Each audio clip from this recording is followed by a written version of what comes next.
les fluides. Donc, ce qu'on a vu en mécanique, c'était les solides, et on avait vu que pour un solide, il y avait une particularité très importante qui venait de la définition d'un solide, à savoir que la distance entre deux points quelconques du corps reste constante.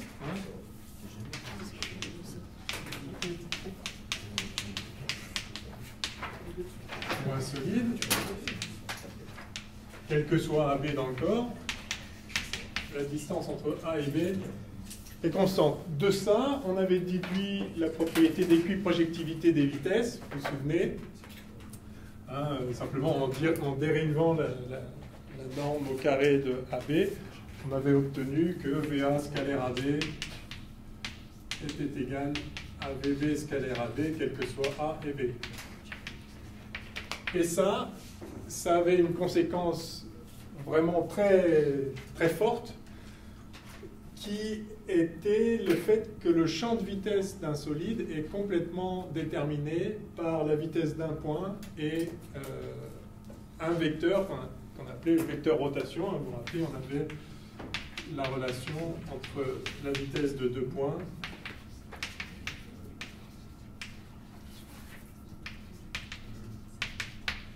voilà le champ de vitesse d'un solide caractérisé par un vecteur rotation. Donc c'est-à-dire que vous pouvez caractériser le mouvement d'un solide avec très très peu d'éléments, et puis de ça découlait, associé aux propriétés dynamiques d'un point matériel, c'est-à-dire la relation fondamentale de la dynamique, on avait obtenu tous les théorèmes généraux qui s'appliquent aux solides, avec le moment des forces, le théorème du moment cinétique, etc., le théorème de l'énergie. Alors, les principes fondamentaux de la dynamique restent vrais dans le cas d'un ensemble de points matériels qui ne sont plus liés entre eux de façon rigide comme un solide, mais entre différents points d'un milieu non solide, il peut y avoir des différences de vitesse qui sont beaucoup plus libres, évidemment, que ce qu'on obtient par la contrainte de solidité du corps. C'est-à-dire qu'au lieu d'avoir... Alors ça, c'est un champ de vitesse, donc, comme je disais, qui est extrêmement contraint dans un solide.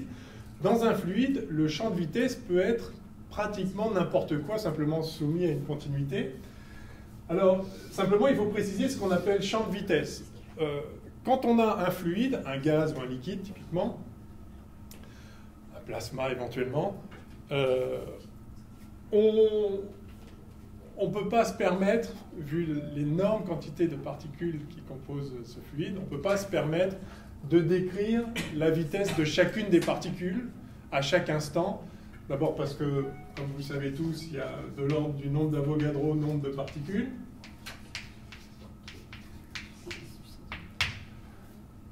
Et donc, on ne va pas s'amuser à suivre ce qui arrive à chacune de ces particules, sachant que chacune des particules est soumise à sa propre loi de la dynamique, à savoir que MI, d de VI sur dt, égale somme des forces qui s'appliquent sur la particule. Alors, on va pas pouvoir résoudre ce système d'équations à 10 puissance 23 inconnu, équation différentielle, mais fort heureusement, c'est pas du tout la peine, parce que globalement, pour des systèmes un petit peu à l'équilibre ou hors équilibre de façon un peu contrôlée, on peut s'en sortir. Vous avez déjà fait la thermodynamique avec François Gallet. On peut s'en sortir avec quelques grandeurs globales qui définissent un système à l'équilibre. Alors pour un fluide qui peut être soumis à différents types de mouvements, on ne va pas supposer que le fluide global est à l'équilibre, mais on va pouvoir faire intervenir une échelle intermédiaire très importante, l'échelle mésoscopique.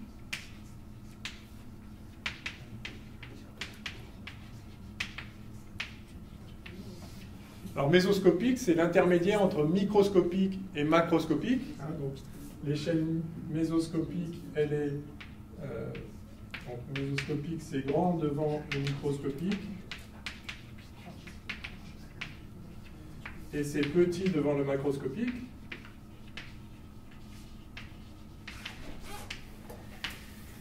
Et la clé de tout ce qu'on va faire, de tout ce qu'on fait en physique des fluides, c'est que là, il y a plein d'ordres de grandeur, et là, il y a plein d'ordres de grandeur. C'est-à-dire que quand on a un fluide à l'échelle macroscopique, que ce soit donc un liquide, un gaz, ou un gaz, vous pouvez le décrire comme une collection de plein d'éléments mésoscopiques. Je vais représenter un petit cube. Au sein duquel il y a plein de particules individuelles. Donc le fluide que vous considérez, c'est un ensemble de plein de petites cellules élémentaires, d'ailleurs qu'on va appeler des particules fluides. Et il y a tellement d'ordres de grandeur entre le macroscopique et le microscopique, d'accord, que vous pouvez avoir plein de particules fluides qui elles-mêmes contiennent plein de vraies particules sur lesquelles s'appliquent les lois fondamentales de la dynamique. Et dans chacune de ces particules fluides à l'échelle mésoscopique, il y a suffisamment de particules, des milliards, d'accord, voire plus, enfin, ça dépend où vous mettez la limite, mais beaucoup, mais en fait des milliards de milliards même.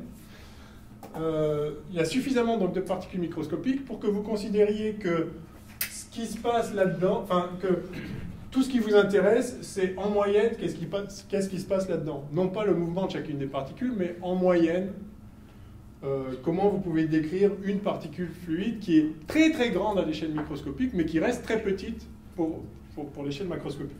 Alors l'idée, c'est que du coup, vous allez supposer que là-dedans, toutes les grandeurs sont stables, c'est-à-dire il y a des particules qui rentrent, qui sortent, mais en moyenne, il y en a tellement que vous allez pouvoir déterminer pour chacune de ces petites particules fluides, donc chacun de ces petits éléments du fluide, eh bien, une vitesse moyenne des particules. Donc ça va être la moyenne des VI sur toutes les particules I à l'intérieur.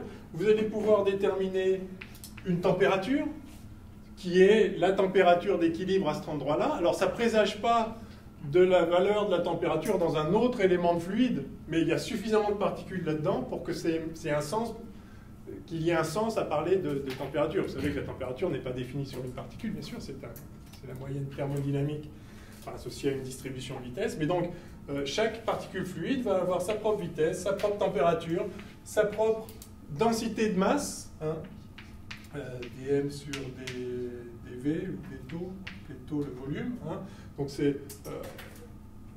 Donc évidemment, les particules bougent là-dedans, mais en moyenne, il y a à peu près toujours le même nombre de particules dans le même volume à petite échelle. Ça ne présage pas à nouveau que la densité dans un autre endroit du fluide soit la même. Mais en chaque point, vous pouvez définir une densité moyenne qui va être la moyenne effectivement, des sommes des MI, la somme des masses de toutes les particules qui sont dedans, divisé par le volume, je vais mettre un petit delta tau, le volume de cet élément de fluide. D'accord? Alors, pareil, vous pouvez définir une pression en chaque point. Alors, donc l'idée clé, c'est qu'on va remplacer des grandeurs qui normalement sont attachées à des particules individuelles par des grandeurs qui sont attachées aux particules fluides, qui sont donc des grandeurs moyennes, mais supposées bien définies, et qui le sont en pratique s'il y a suffisamment d'ordre de grandeur entre l'échelle que vous considérez comme élémentaire du point de vue du fluide et l'échelle vraiment élémentaire au niveau des particules. Donc on va remplacer, on va s'intéresser aux grandeurs qui caractérisent la particule fluide, et on va avoir affaire du coup à des champs de grandeur physique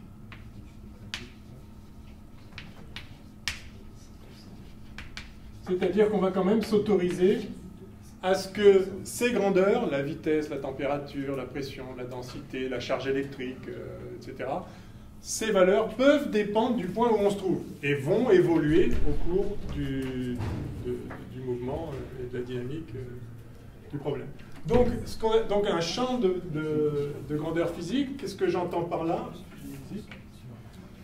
J'entends par là le fait que ces grandeurs physiques vont être définies localement en chaque point. Donc le champ de vitesse, par exemple, ça va être un V de R, où R désigne la position que l'on considère de la particule fluide, un champ de température, un champ de densité, un champ de pression, et puis en fait c'est essentiellement tout ce qui va nous intéresser.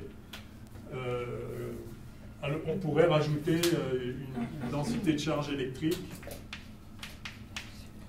éventuellement si on a affaire à un fluide chargé, ce sera rarement le cas, mais enfin vous pouvez avoir ça dans un exercice. Le point clé c'est ça, hein, c'est qu'on a des valeurs qui sont définies au point R. Mais quand on dit il y a telle vitesse au point R, on ne parle pas de la vitesse des particules individuelles. Les particules individuelles, ne serait-ce qu'avec l'agitation thermique, elles peuvent aller dans tous les sens. Et quand vous avez un fluide au repos, vous allez dire qu'en chaque point, la vitesse est nulle, mais en réalité, bien sûr, en chaque point, la vitesse des particules a toute une distribution de vitesse, hein, qui est la distribution de Maxwell-Boltzmann, typiquement dans un gaz, par exemple, un fluide. Je pense que vous l'avez vu, la distribution de Maxwell-Boltzmann? Vous l'avez revu avec François Gallet? Bon, parfait. Donc, ça, c'est la vitesse moyenne de toutes les particules qui composent l'élément de fluide. OK? C'est clair le cadre? Bien. Alors, on va donc s'intéresser aux équations qui gouvernent l'évolution des grandeurs physiques à l'échelle mésoscopique. Et on aura estimé qu'on décrit, par exemple, l'écoulement d'un fluide si on connaît en chaque point la vitesse moyenne de toutes les particules en ce point-là. Bon. Alors, comme toujours en mécanique, on va... donc il y a un aspect cinématique, décrire la trajectoire des particules fluides, leur vitesse, ou disons le champ de vitesse. Il faudrait qu'on parle du point de vue de l'air et du point de vue de Lagrange. Ça vous dit quelque chose, ça? Oui, mais peut-être pas tout le monde. Point de vue de l'air, point de vue de Lagrange.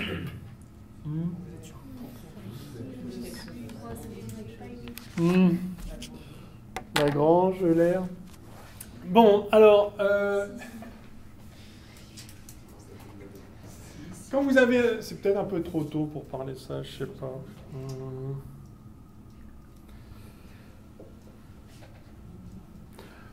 Non, quand même, on va le faire. Donc, vous intéressez à un fluide dans l'espace. Donc, je représente sur le tableau. Vous pouvez avoir cet élément de fluide, mettons, qui a une certaine vitesse qui va par là. Cet élément de fluide qui va par là, à un instant t. Donc, vous avez ici la vitesse en ce point-là, à l'instant t. Là, vous avez la vitesse en ce point-là, à l'instant t. V1, V2, voilà. Différents points du fluide peuvent avoir différentes vitesses.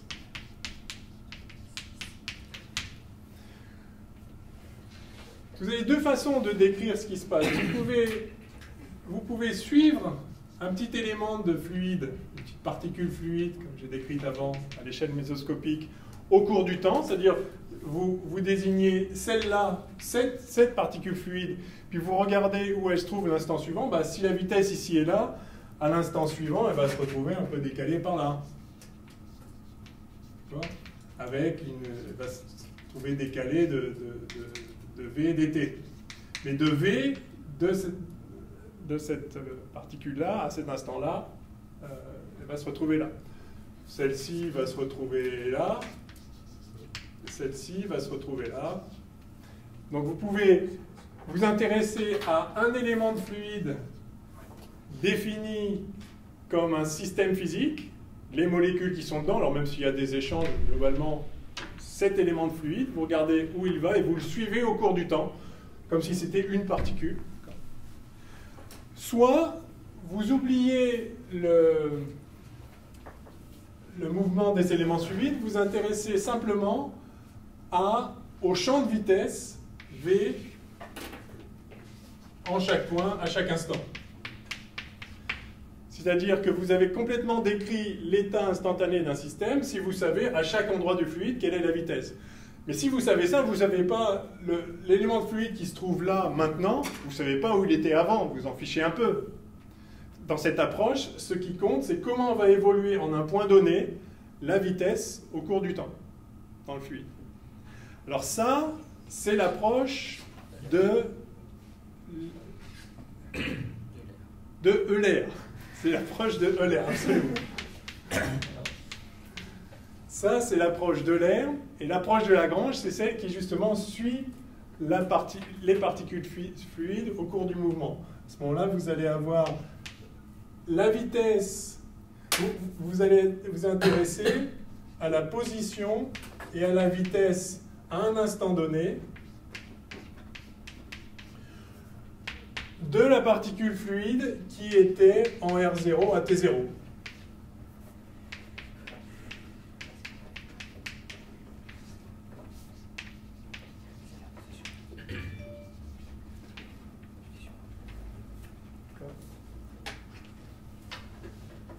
Dans l'approche de Lagrange, vous prenez une particule fluide et vous vous intéressez aux forces qu'elle subit et comment elle va évoluer au cours du temps. Dans l'autre cas, vous vous intéressez en un point donné du fluide, non pas aux particules qui composent, qui sont à cet endroit-là, mais à cet endroit-là défini géométriquement, donc un lieu du fluide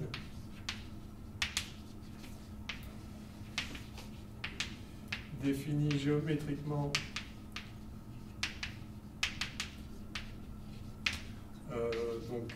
par rapport à un certain référentiel. Par un référentiel donné. Et vous intéressez à l'évolution des grandeurs physiques en ce point-là.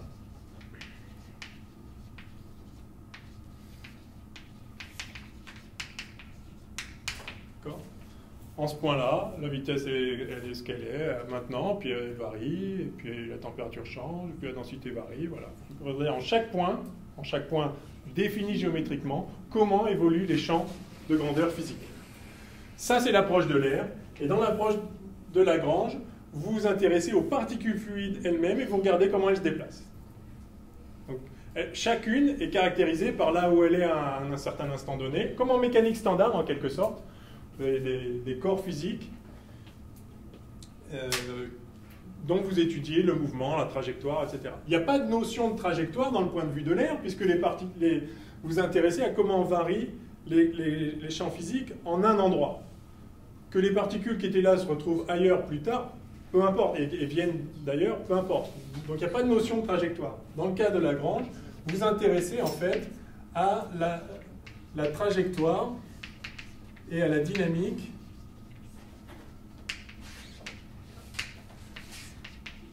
d'éléments fluides identifiés par leur position à un instant donné, à un instant initial. Par leur position dans un référentiel donné, mais à un instant initial. Vous voyez la différence? Ouais? C'est bon? Juste, vous avez écrit oui? Le R et V, c'est pour Lagrange. Ah, donc c'est R à l'instant T. Oui. Vous voulez savoir où se trouve à l'instant T la particule fluide qui se trouvait en R0 à l'instant T0. Donc la particule fluide est identifiée par sa condition initiale. À l'instant T0, elle était là. Et maintenant, vous voulez savoir à l'instant T où elle est.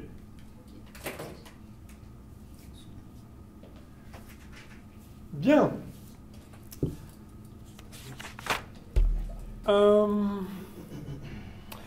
Alors, on va tout de suite écrire...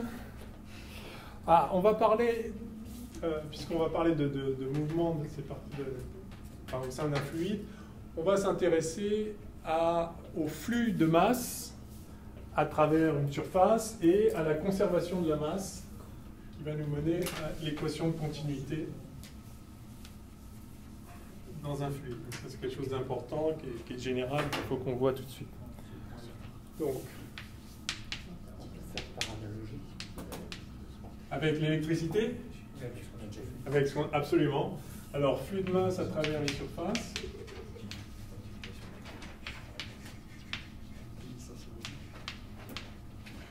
Donc effectivement, on a déjà vu des flux à travers des surfaces. C'était le flux de charge électrique dans un fil électrique quand on a fait quand on a commencé l'électrocinétique. On avait, vous vous rappelez, c'était le modèle de Drude, grosso modo, enfin, c'est plus général que ça, mais on l'avait vu à l'occasion du modèle de Drude. On avait considéré un fil électrique, et puis on avait dit que là-dedans, il y avait des porteurs de charge, par exemple des électrons, des charges électriques, Q, qui étaient animés d'une certaine vitesse. Et puis on s'était posé la question, combien de charges traversent une surface ds ?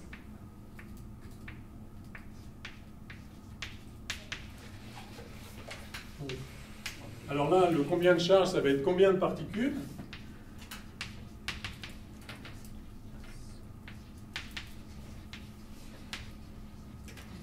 Traverse un élément de surface ds pendant un temps d'été. Alors, c'était des charges électriques, maintenant c'est des particules qui ont une certaine masse.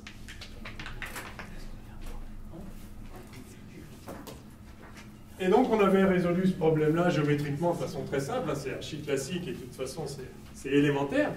Il suffit de compter combien de particules tu traverses pendant d'été.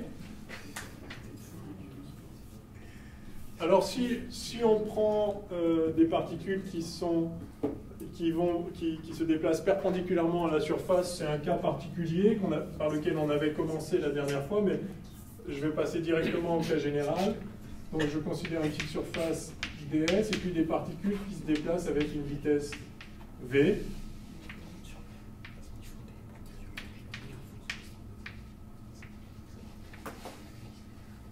Alors, en l'occurrence, ça va être la moyenne des vitesses des particules dans l'élément fluide. Dans l'élément de fluide, il y a plein de particules qui peuvent avoir des différentes vitesses, mais comme on l'a dit, on peut définir une vitesse moyenne et donc du coup considérer qu'elles ont toutes cette vitesse-là, puisque c'est la vitesse moyenne. Alors si les particules de masse m ont une vitesse v, combien il y en a qui traversent, donc pas forcément alignées avec le vecteur ds. Vous vous rappelez qu'on oriente, que le vecteur surface est défini par le vecteur qui a pour norme la surface considérée et pour direction la normale à la surface. Puis on l'oriente d'un côté ou de l'autre, ça c'est libre, c'est au choix. Donc si je m'intéresse au nombre de particules qui traversent par là la surface ds, eh bien je vais voir que c'est toutes les particules, donc pendant d'été, c'est toutes les particules qui sont situées dans un cylindre de longueur v dt, cette fois v norme de la vitesse, enfin cette longueur-là c'est v dt, d'accord, égale v dt, la longueur parcourue pendant d'été. Toutes les particules qui étaient dans ce cylindre vont avoir traversé au bout d'un temps d'été. Celles qui étaient au-delà vont être arrivées plus près, mais elles n'auront pas traversé. Et donc, si je m'intéresse vraiment au nombre de particules qui traversent la surface, eh bien, c'est toutes les particules qui étaient dans ce cylindre. Combien y en a-t-il? Eh bien, c'est simplement le nombre de particules individuelles.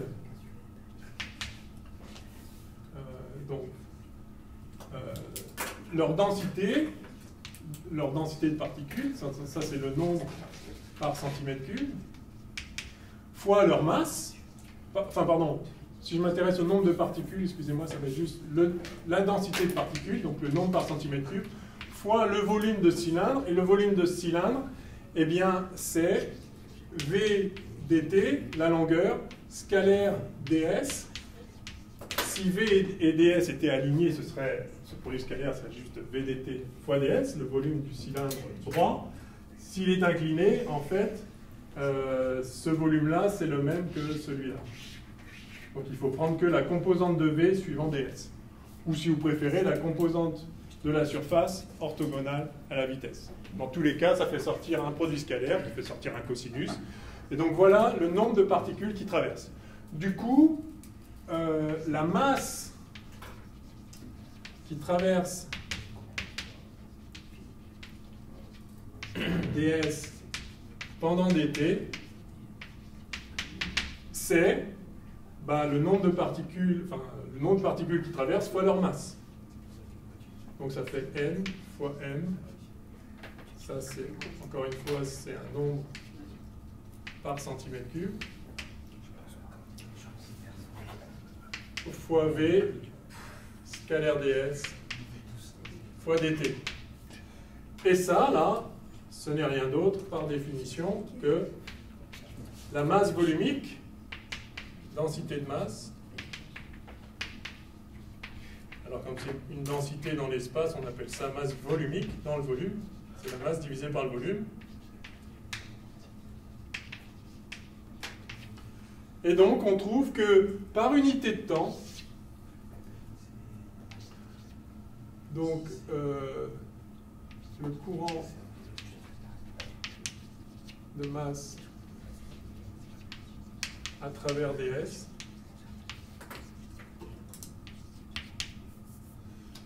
qu'on appelle le débit de masse, le débit massique, eh bien c'est dm sur dt égale ρ v scalaire ds. D'accord?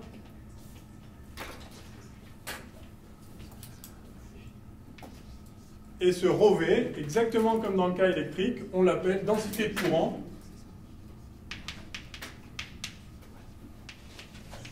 Et on le note comme dans le cas électrique, J.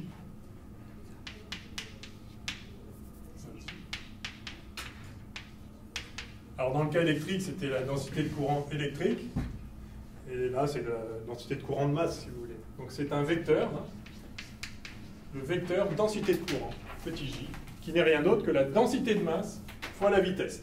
Dans le cas électrique, c'était la densité de charge électrique fois la vitesse. Vitesse moyenne de l'élément considéré.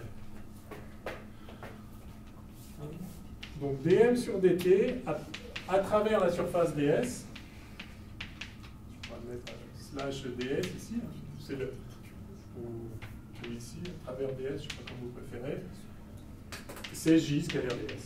Donc ça, c'est ce qu'on avait déjà vu dans le cas électrique. Alors maintenant, si on veut connaître le courant de masse à travers une surface plus importante, ça va juste être l'intégrale de ces flux de masse à travers chaque petit élément de la surface. Si vous avez une surface, pas forcément plane d'ailleurs, sigma, et vous avez un courant de matière,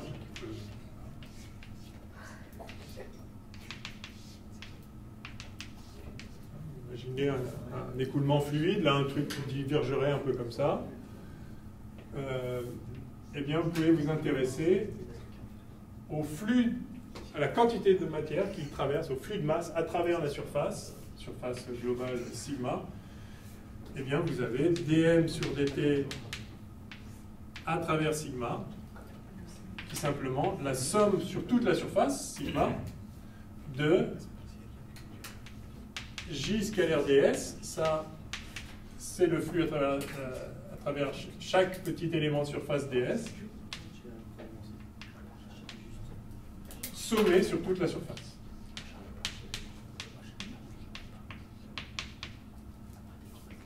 OK?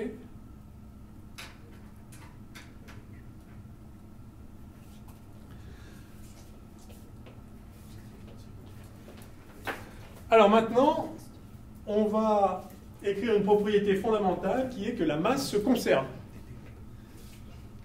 Alors on avait déjà vu ça, je ne sais pas si on avait écrit l'équation de continuité pour les charges électriques. Ouais. Alors on avait déjà fait ça pour les charges électriques, en disant que la charge électrique se conservait, ça nous avait donné une équation de conservation de la charge exprimée localement. On va faire exactement pareil avec les masses, on va faire plus vite puisqu'on l'a déjà fait. Vous vous rappelez, on avait considéré un petit élément de volume cubique, pour faire simple. De toute façon, ça se généralise. Donc, situé entre x et x plus dx, suivant l'axe x, entre y et y plus dy, suivant l'axe Y, et puis entre Z et Z plus dz, suivant l'axe Z. Un petit élément de fluide. Dedans, là, enfin, c'est dans le fluide, il y a un flux de matière, ou pas, mais en tout cas, en chaque point, vous pouvez définir une certaine vitesse. Et ce que vous allez dire, donc ça c'est la conservation de la masse.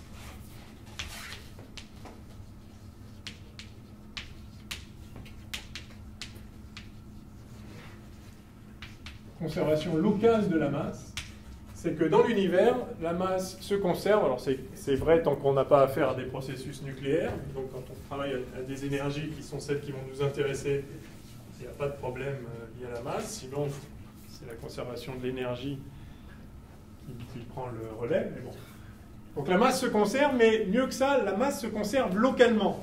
C'est-à-dire que une téléportation, ça conserve la masse. Vous prenez de la masse là, puis tchouk, vous la mettez ailleurs, sans passer par les points intermédiaires. Ça conserve la masse, mais il y a quelque chose de plus en physique, c'est que la masse se conserve localement, c'est-à-dire si vous voulez aller faire passer de la masse de là à là, il faut passer par des points intermédiaires. Par le chemin que vous voulez, mais il faut y aller par continuité. Donc si vous vous intéressez à la masse à l'intérieur de ce petit élément de volume, dm pendant l'instant dt, ça va être égal à tout ce qui est rentré moins tout ce qui est sorti. Il ne peut pas y arriver quelque chose à l'intérieur ou sortir quelque chose de l'intérieur sans passer par le bord.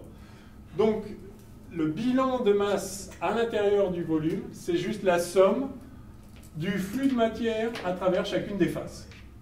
Alors vous allez compter positivement ce qui rentre et négativement ce qui sort.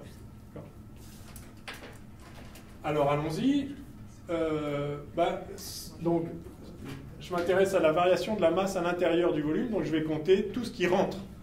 Alors il y a quelque chose qui rentre du côté gauche, c'est, par définition, à travers un petit élément de volume, ce qui rentre c'est J scalaire ds. Donc ça va être le J. Alors le J en X scalaire ds, je vais, pour gagner une ligne, je vais considérer ici ce qui rentre là. Vous avez J scalaire ds, et pour cette face-là, que je vais représenter en bleu, le ds, ce n'est rien d'autre que dy dz fois ux. Vous êtes d'accord avec ça? L'unité de surface ici, c'est dy dz, la surface de la face, et elle est orientée suivant ux. Donc quand vous écrivez j scalaire dy dz ux, en fait, vous sélectionnez la composante x du vecteur j. Donc ça fait jx fois dy dz. Alors on y va. Donc ce qui rentre par la gauche, c'est jx au point x fois dy dz.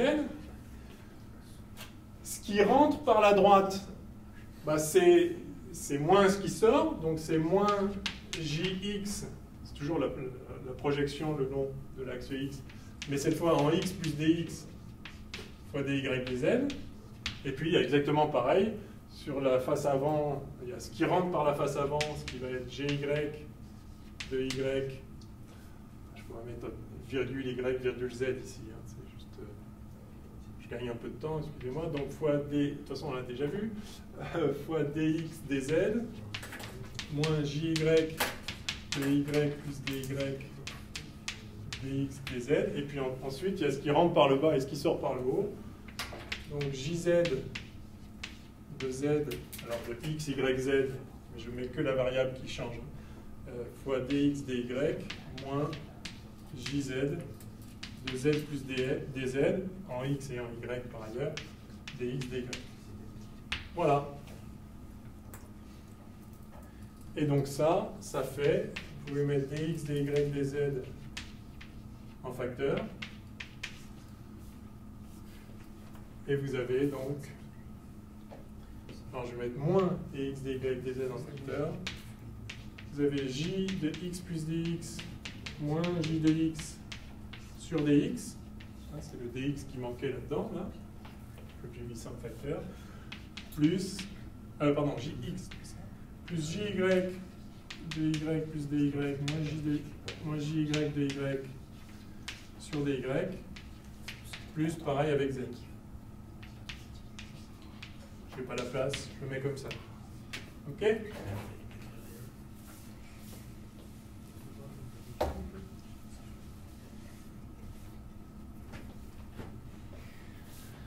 Et là, vous reconnaissez, lorsque dx, dy, dz tend vers 0, la dérivée partielle de jx par rapport à x. Et puis là, la dérivée partielle de jy par rapport à y est pareil pour z. Donc finalement, si j'écris par ailleurs que m, c'est ρ, la densité de masse, fois le volume du petit élément considéré, et le volume c'est dx, dy, dz, le volume du cube, je peux simplifier à gauche et à droite par dx, dy, dz, et j'obtiens dρ sur dt égale moins djx sur dx plus djy sur dy plus djz, dρ jz sur dz. Et ça, vous vous souvenez, ça s'appelle la divergence de J. Vous reconnaissez ici en coordonnées cartésiennes l'expression du vecteur nabla scalaire J. Nabla étant le vecteur opérateur d sur dx en coordonnées cartésiennes. Il faut faire attention dans d'autres coordonnées. Les coordonnées cartésiennes, c'est très simple. Nabla, c'est ça. Donc nabla scalaire J, voilà. Moralité, vous avez l'équation de conservation de la masse qui s'écrit, alors de conservation locale de la masse, hein, qui s'écrit divergence de J plus dρ sur dt égale 0. J n'étant rien d'autre que ρv, hein, donc si vous préférez, divergence de ρv plus dρ sur dt égale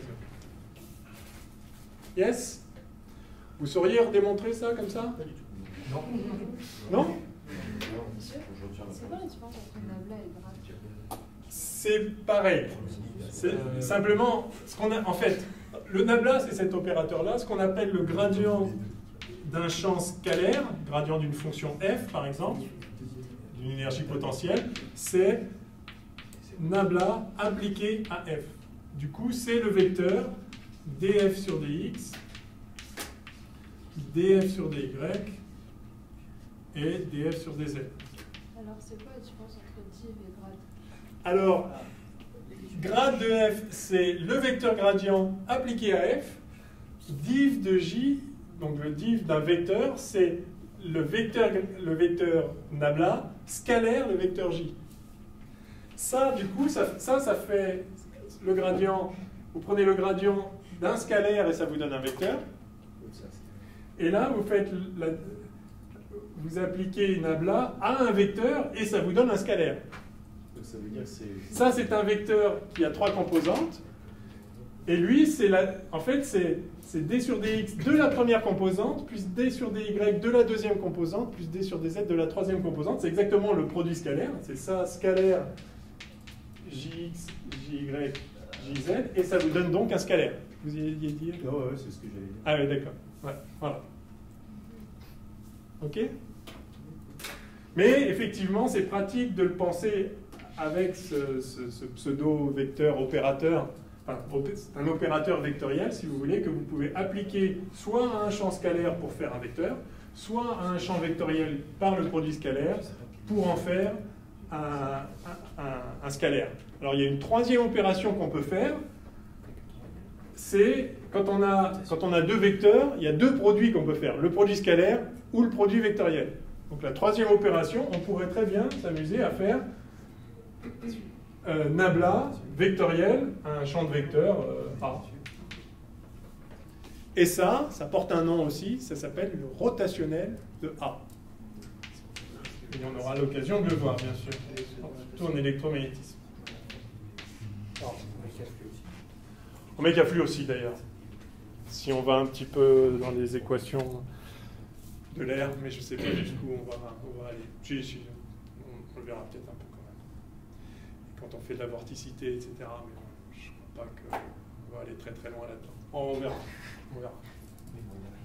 En tout cas, voilà. Donc quand vous avez des champs de grandeur physique, c'est-à-dire des grandeurs physiques définies en chaque point, il est intéressant de savoir comment cette grandeur physique évolue à travers l'espace. Eh bien, les opérateurs gradient, divergence et rotationnel donnent des informations qui sont donc directement reliées aux dérivés, c'est-à-dire aux variations dans l'espace, au taux de variation dans l'espace des grandeurs. Ça vous donne des informations sur l'évolution spatiale des champs considérés. Donc, soit vous avez un champ scalaire, vous ne pouvez pas faire grand-chose, vous pouvez juste prendre le gradient de ce champ scalaire, soit vous avez un champ vectoriel et vous pouvez prendre sa divergence, produit scalaire, ou son rotationnel, produit vectoriel. Alors, ça ne s'appelle pas divergence pour rien, de même que gradient, ça ne s'appelait pas gradient pour rien. On voit que le gradient d'une fonction, on l'a déjà vu, ça vous donne dans quelle direction elle augmente et de combien.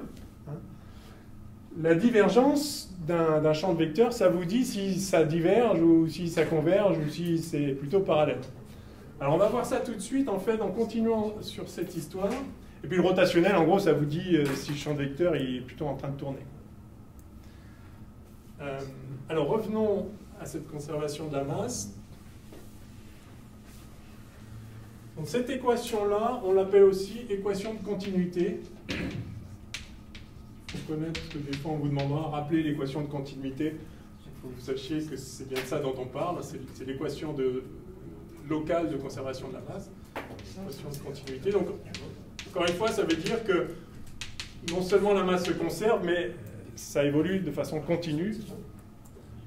Ce qui part d'un endroit arrive à l'endroit voisin, pas ailleurs. Alors, il y a... Donc, ok, voilà l'équation. Il y a une particularité qu'on peut noter, c'est que si on a un fluide incompressible, ce qui est le cas de la plupart des fluides, enfin des liquides, par exemple l'eau, bien souvent dans les exercices, on vous dira soit un fluide incompressible. Alors par définition, comme il ne peut pas être comprimé, ρ égale constante.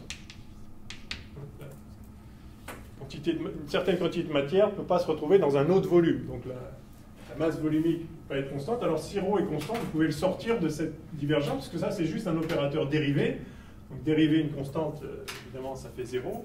Hein, donc vous appliquez la règle de Leibniz à ça. Ρ div de V plus ρ nabla V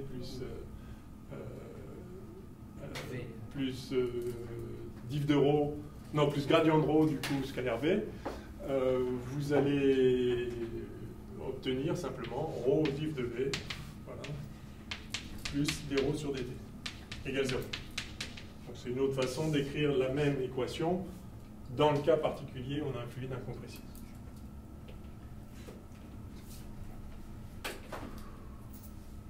Ok, alors si maintenant on applique le petit raisonnement qu'on a fait sur un élément de volume élémentaire là, pour trouver cette relation locale, l'équation de conservation locale de la masse, si on applique ça à un volume quelconque, grand V délimité par une surface S, je sais pas, sigma par exemple, vous pouvez dire de la même façon que la variation de la masse totale dans le volume V pendant dt, donc la dérivée de la masse par rapport au temps, c'est égal à la somme de tous les courants entrants. Alors je vais mettre moins la somme des courants sortants, ds sortant, à travers toute la surface sigma. Vous êtes habitué à cette écriture avec un rond là sur les intégrales, qui veut dire qu'on fait une somme sur une surface fermée. C'est une surface fermée qui enserre le volume V. On met un rond comme ça. une convention bien pratique en fait, et assez très intuitive.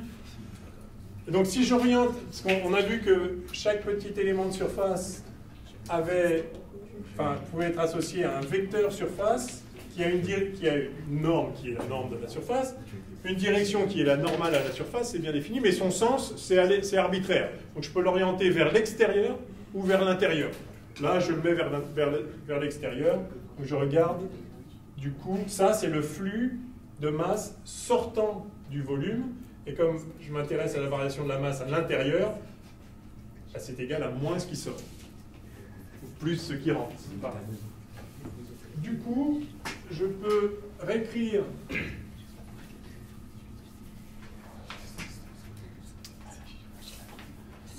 la masse maintenant. La masse, je vais mettre masse intérieure ici. La masse intérieure, on est d'accord que c'est la somme sur tout le volume de ρ des taux. D'accord?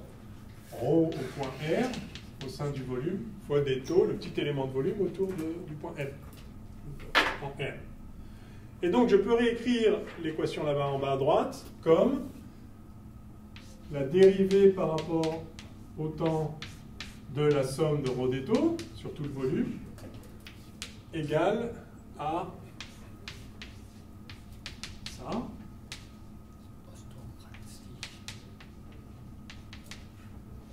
Ah, j'ai entendu un mot qui est tout à fait approprié. Green-Ostrogradsky. Ostrogradsky. Ouais. Alors ça, la dérivée d'une somme sur la somme sur le volume. Disons, ça c'est une somme sur le volume, donc ça dépend pas. Le volume, c'est à un instant donné, donc ça ne dépend pas du temps. Je peux mettre la dérivée à l'intérieur, et je vais avoir somme de dρ sur dt des taux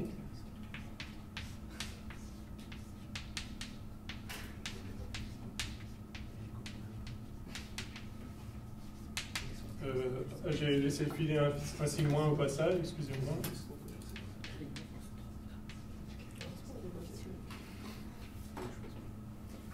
Ouais. Une question pour DDM sur DD.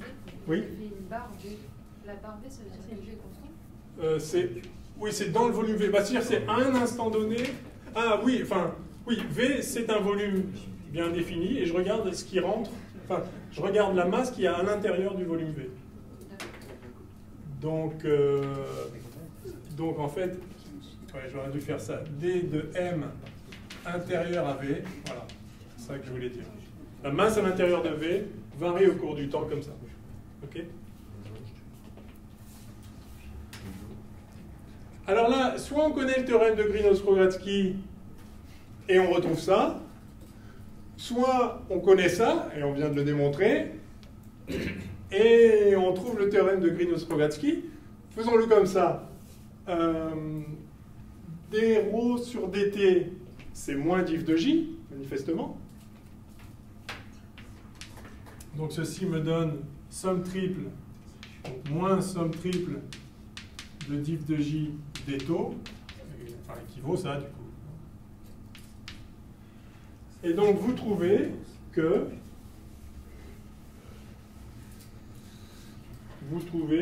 que la somme double de j scalaire ds sortant sur une certaine surface sigma est égale à la somme triple de la divergence de j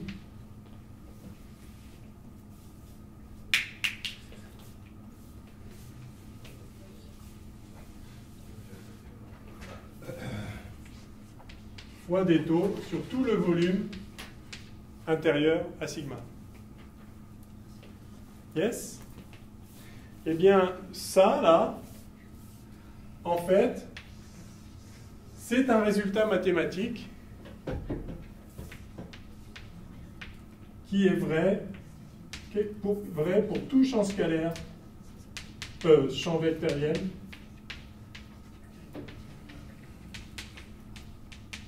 J. J de R, enfin un champ, quoi, un champ de vecteurs. Alors, il faut qu'il ait des propriétés de continuité qui vont bien, Enfin, faut qu'il soit intégrable déjà pour commencer. Mais bon, un champ physique, c'est toujours comme il faut. Donc ça, c'est un théorème mathématique qui s'appelle le théorème d'Ostrogradsky ou de Green-Ostrogradsky.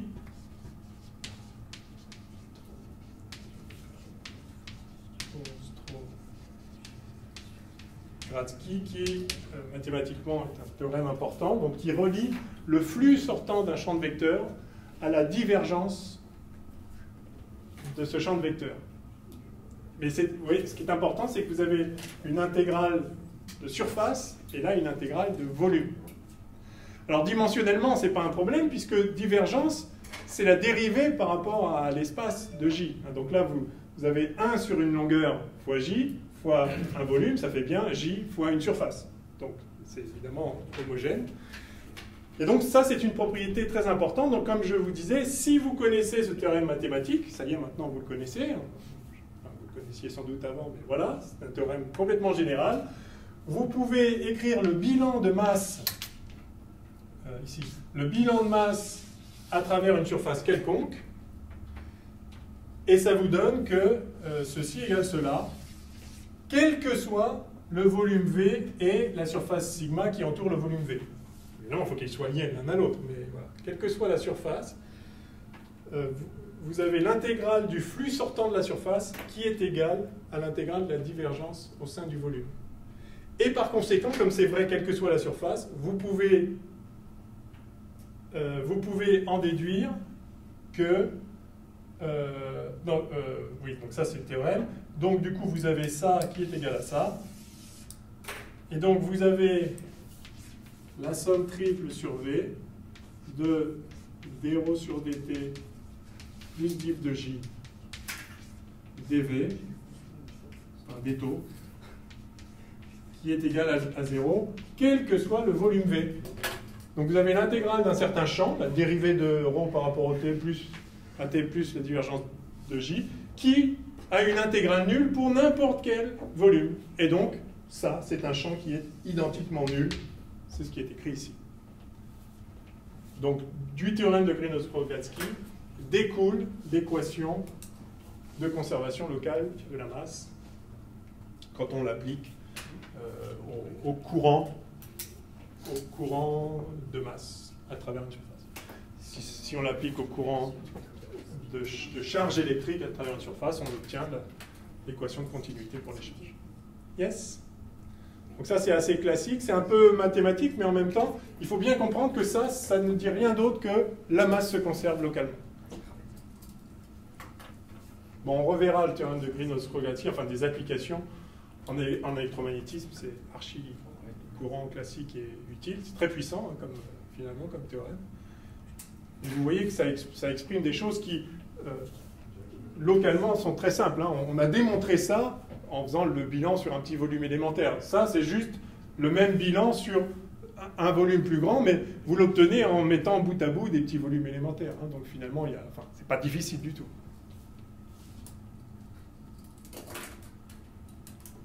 Ok, alors il y a un autre théorème qui va être utile. Enfin, il y a plusieurs autres théorèmes qui vont être utiles comme ça. Il y a le théorème de Stokes-Ampère qu'on ne va pas voir tout de suite. Et il y en a un autre qui s'appelle le théorème du gradient qu'on va voir parce que ça va nous donner Archimède. Est-ce que j'écris tout de suite le théorème du gradient ou on fait d'abord parler de la pression et puis après on montrera l'analogie. C'est bon? Vous avez des questions là? Ça va? Conceptuellement, c'est pas très compliqué. Mathématiquement, soit vous avez jamais vu les divergences et il faut vous imiter. Ah oui, non, pardon, ce que je voulais dire, c'est de montrer que ça correspond bien à la divergence. Du coup, effectivement, vous voyez, si vous avez ça, c'est le flux qui sort, c'est le flux, donc vous avez un certain champ de vecteur J, donc en chaque point, vous avez un petit vecteur J. Alors, j'avais déjà parlé des lignes de courant. Ah non, peut-être pas. Lignes de courant. Les lignes de courant, par définition, ce sont les lignes qu'on trace dans le fluide, par exemple, qui telle que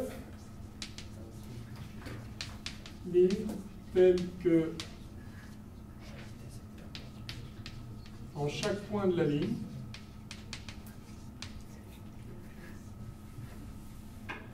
en chaque point M, en chaque point R, opéré par position R de la ligne, J au point R est parallèle à la ligne, c'est-à-dire tangent à la ligne.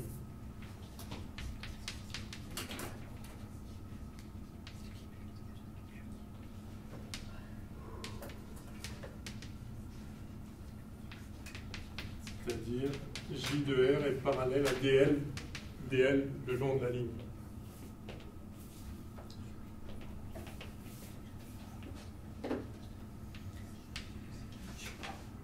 Donc en ce point-là, je vais dessiner une ligne de courant. Alors J, comme J par ailleurs c'est ρV, dire que J est parallèle à la ligne, c'est pareil que dire que V est parallèle à la ligne. C'est-à-dire que c'est une ligne qui va dans le sens de la vitesse. Donc vous avez un champ de vitesse dans un fluide, un écoulement quelconque. En chaque point, il y a une certaine vitesse. Et si vous reliez de proche en proche,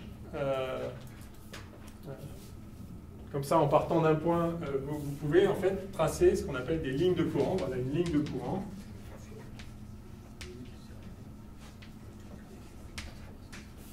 Vous pouvez avoir une autre ligne de courant à côté, qui commence par exemple pareil, puis qui après va un peu diverger, par exemple, puis partir ailleurs. Voilà. Donc si vous connaissez le champ de vitesse, c'est-à-dire l'ensemble des vitesses à chaque point du fluide, vous pouvez déterminer les lignes de courant. D'accord. Alors, en fait, dire que le champ de vitesse a des bonnes propriétés de régularité, qu'il est bien continu, etc., c'est dire qu'il est possible de tracer des lignes de courant. C'est-à-dire qu'il n'y a pas d'un seul coup le point d'à côté, la vitesse serait complètement ailleurs, de sorte qu'on ne pourrait pas trouver une ligne qui soit continue, smooth, enfin, on dit lisse, et qui passe de point en point. D'accord. Donc on supposera toujours qu'on est dans un... enfin que la condition de continuité, de lissitude du courant, enfin de l'écoulement est vérifiée. Hein, donc, il y a des lignes de courant. Okay. Alors du coup, la divergence de J, si vous regardez à travers une surface quelconque, donc je vais faire une troisième ligne de courant. Ça peut faire des trucs bizarres, hein, why not, hein.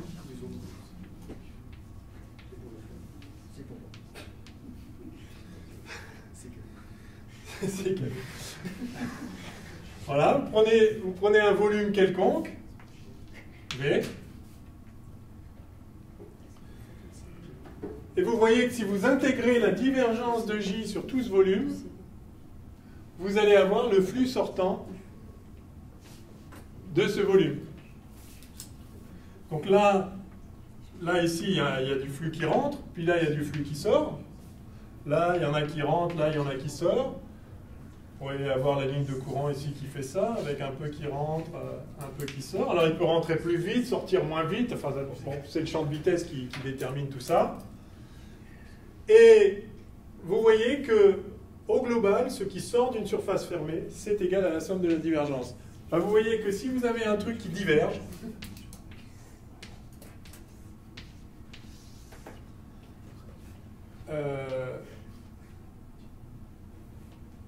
prenons un cas extrême.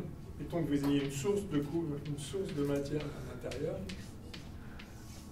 Ce qui sort de cette surface, là c'est positif quand ça diverge, et quand vous avez du courant qui converge, ce qui sort de la surface est négatif. Donc vous voyez qu'en fait ça correspond à l'idée que localement, si vous avez la divergence qui est positive, c'est qu'en gros, ça diverge, les lignes de courant divergent, et quand la divergence est positive, est négative, c'est que ça converge. D'accord. D'où le nom, quoi. C'est pas par hasard qu'on appelle ça la divergence. Ça caractérise effectivement localement si le champ est en train de diverger ou de converger. Et s'il est nul, si vous avez par exemple le cas le plus simple, c'est un écoulement parallèle, à travers n'importe quelle surface, il y a autant de courants qui rentrent que de courants qui sortent, enfin même en prenant la projection, parce que en régime permanent, la masse serait constante, mais même en prenant la projection sur le vecteur surface, un écoulement parallèle n'est pas divergent, sa divergence est nulle. Bon, allez, j'en ai dit assez. Donc je voudrais parler de pression maintenant. Alors, est-ce que vous savez tous ce que c'est que la pression? Alors, la force par unité de surface, effectivement. Et connaissez-vous l'expression de la pression point gaz, par exemple? Est-ce que vous l'avez fait avec François Gallet, ça? Ouais? Vous avez recalculé P égale NKT? Ouais? NKVT? Avec N, le nombre, enfin la densité de particules. Nous, c'était plutôt P égale un tiers de... P égale à un tiers de M, V2? Oui. Oui? Oui, et par ailleurs, la moyenne de 1,5 de MV2, en fait là c'est le V carré moyen en vrai, ça c'est égal à 3,5 KT.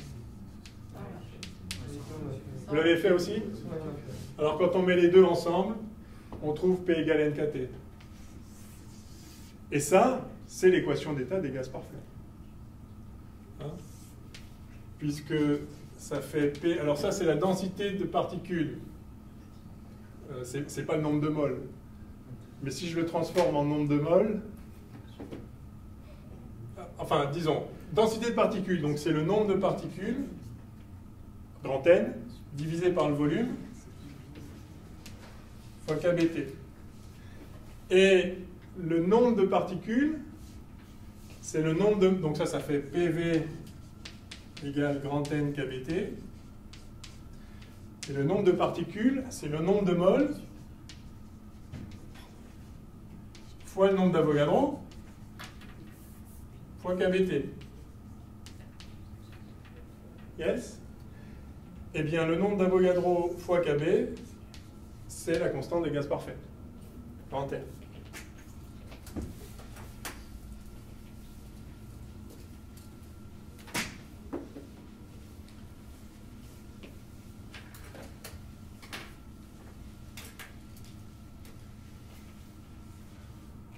Autrement dit, cette expression de la pression vous redonne la loi des gaz parfaits.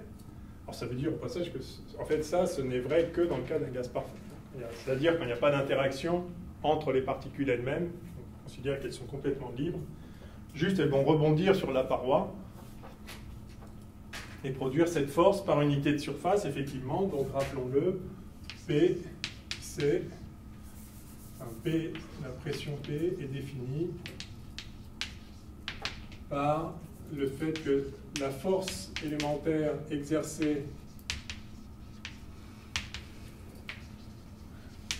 sur une surface ds, exercée par les molécules ou les particules en général qui constituent le fluide, donc la force exercée sur une surface ds, c'est dF égale P scalaire ds. Cette force est proportionnelle à la surface, évidemment.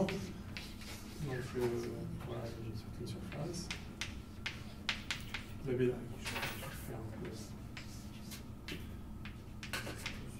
Vous avez des particules qui viennent là, taper là-dedans, soit rebondir si c'est une paroi, soit traverser si ce n'est pas une paroi.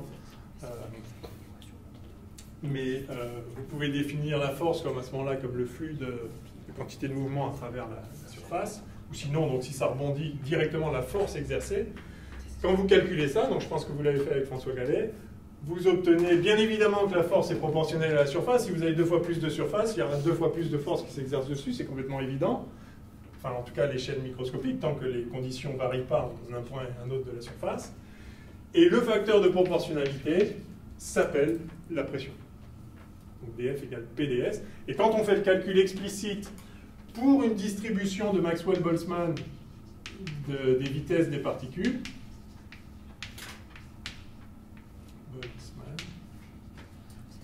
j'avais fait une petite vidéo sur la chaîne YouTube où je refais ce calcul proprement, mais vous l'avez peut-être déjà fait avec François Gallet. En tout cas, il suffit de le faire et on obtient l'expression de la pression comme ceci. Avec ceci, il suffit de calculer avec la distribution de Maxwell-Boltzmann, on trouve ça, et donc la loi des gaz parfaits. Ok? Voilà, alors cette pression, ça fait partie des forces donc, qui s'exercent sur les éléments de fluide. Alors, qu'est-ce que j'avais prévu de vous faire là? Ouais. Ok. Prenons un corps.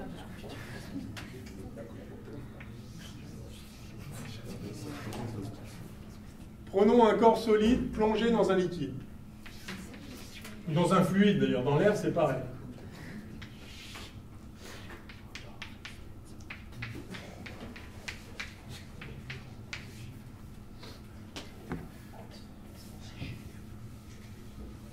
Est-ce qu'on fait global d'abord ou local?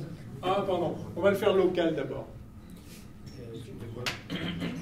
On va calculer le bilan de pression sur un petit élément de volume. Hein. D'accord? Donc pardon, j'ai fait ce dessin, je l'efface et je referai après. Donc bilan de pression.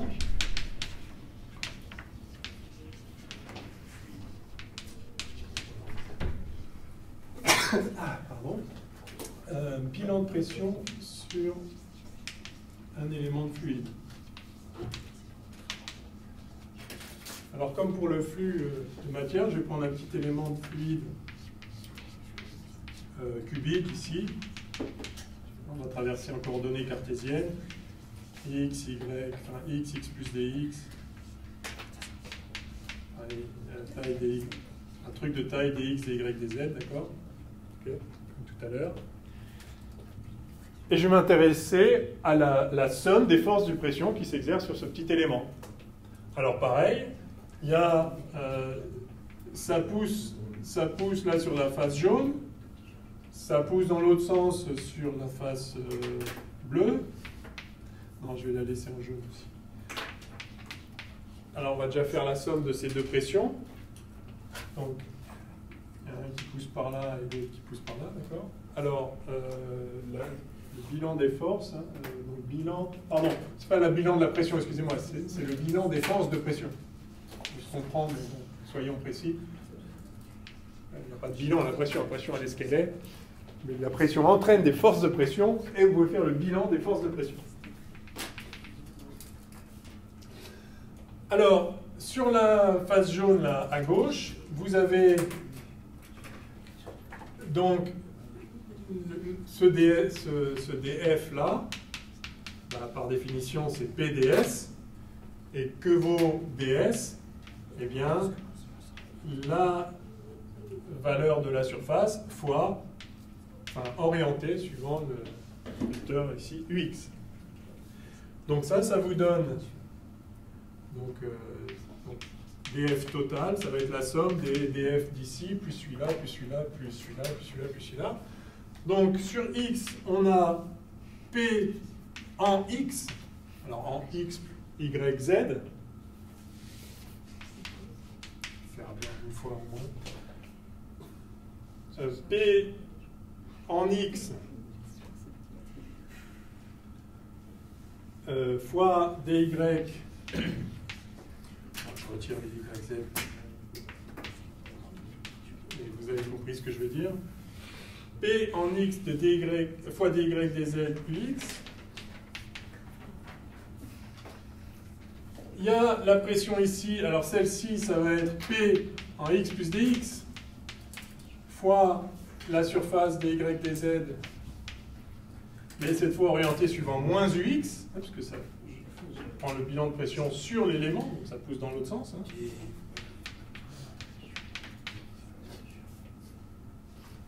donc moins P de x plus dx dy dz de x. Et puis pareil, par là, enfin le bilan bleu sur la face avant, la face arrière, puis le bilan rouge sur la face dessous, la face dessus, ça va donner donc plus, alors en y, ça pousse suivant uy, avec comme surface dx dz. Vous voyez, c'est un peu c'est la même idée que tout à l'heure, suivant y. Moins pareil sur la face opposée, qui pousse cette fois donc suivant moins uy, donc dx dz uy, et puis pareil en z, ça pousse vers le haut, suivant uz, avec comme surface dy dx dz, moins ça pousse par le haut, suivant moins uz, uz. Voilà, et quand vous faites ce bilan, donc, vous mettez en facteur dy, dz, dx, là, donc df tot, la force totale sur le petit élément de volume, c'est d taux, ça c'est donc juste dx, dy, dz, le volume élémentaire du petit élément considéré. Monsieur, Oui. le ux il va vers la droite. Le ux, il va vers la droite, oui. Ce qui fait que la surface est toujours sortante. Non, je surface sortante, le vecteur surface. Le vecteur sortant ici, ce serait moins ux sur la face d'entrée. Mais ce que je regarde, c'est la force sur l'élément de volume. Donc c'est le milieu à gauche qui va pousser sur... D'accord, donc en fait... Donc ça pousse par là. Donc je regarde la force, voilà, vraiment la force. La force, elle pousse par là. Et ici, par contre, elle pousse dans l'autre sens. Donc ça n'a plus rien à voir avec sortir ou pas sortir. Voilà. Il se trouve qu'elle est rentrante. En fait, oui, ça va être rentrant partout même, puisque justement, c'est l'extérieur qui pousse vers l'intérieur. C'était juste pour le signe de limite, c'était toujours par rapport à la norme DS ou c'était plutôt... Ah oui, non, là, c'est par rapport aux coordonnées. X plus dx, donc ça, si dx est positif, ça croît pas. Ok. Donc df total, c'est d taux facteur de... Alors, donc d taux, c'est dx, dy, dz, hein, donc ça me fait moins... Alors, je vais mettre moins en facteur, comme tout à l'heure, p de x plus dx moins p de x sur dx, plus p de y plus dy moins p de y. Alors à chaque fois, les autres grandeurs spectatrices, enfin les autres variables spectatrices sont là, mais je ne les écris pas. Plus pz dz moins pz sur dz. Et ça, c'est... Ah, pardon. Il me manque ux, puis y, z. Et ça, c'est le gradient de P.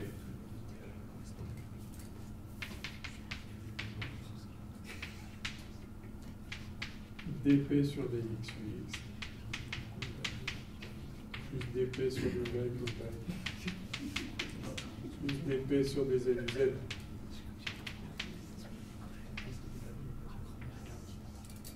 C'est-à-dire le vecteur dp sur dx, hein. dp sur dy, dp sur dz, qui est bien nabla scalaire, enfin nabla appliqué à p, pas scalaire, p est un champ scalaire, oui, justement, qu'on appelle gradient de p.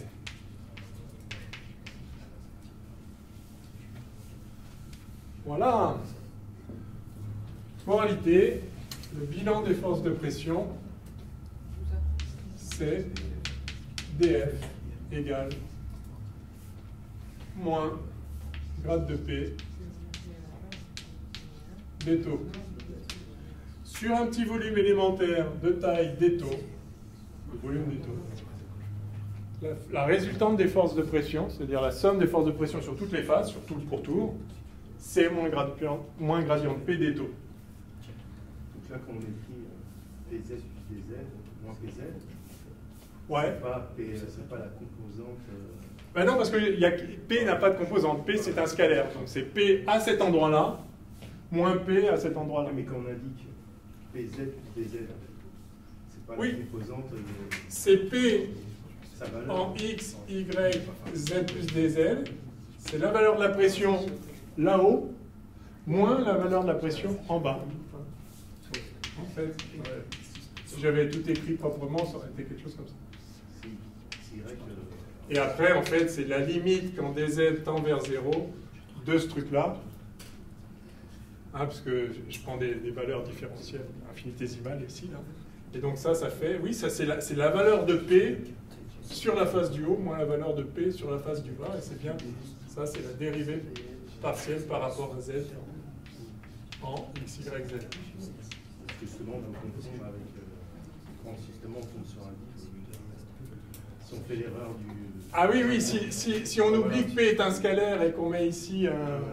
Mais il ne faut pas oublier qu'on a... Enfin, on a ce vecteur-là aussi de toute façon. Hein, donc, ouais, ça n'aurait pas de sens en fait, mais justement, c'est exactement ça le problème. Tout à l'heure, c'était un vecteur qui rentrait ou qui sortait. Là, c'est un scalaire qui agit dans une direction.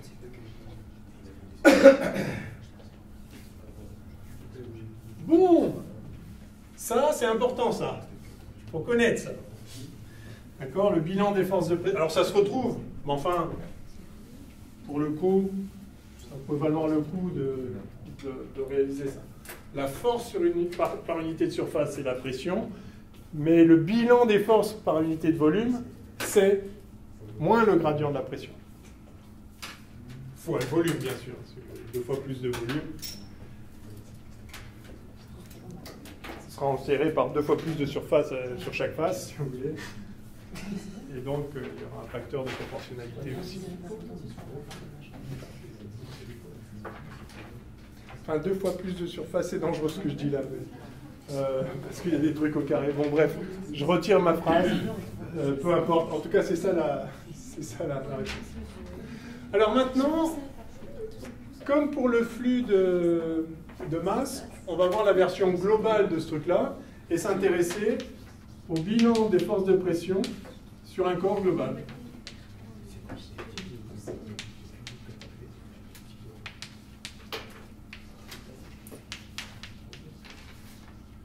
Sur un corps macroscopique et non plus un petit volume élémentaire.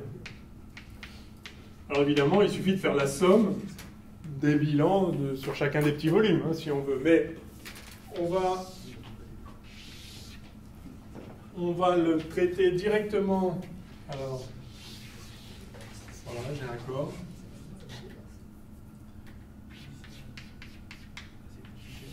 Plongé dans un fluide.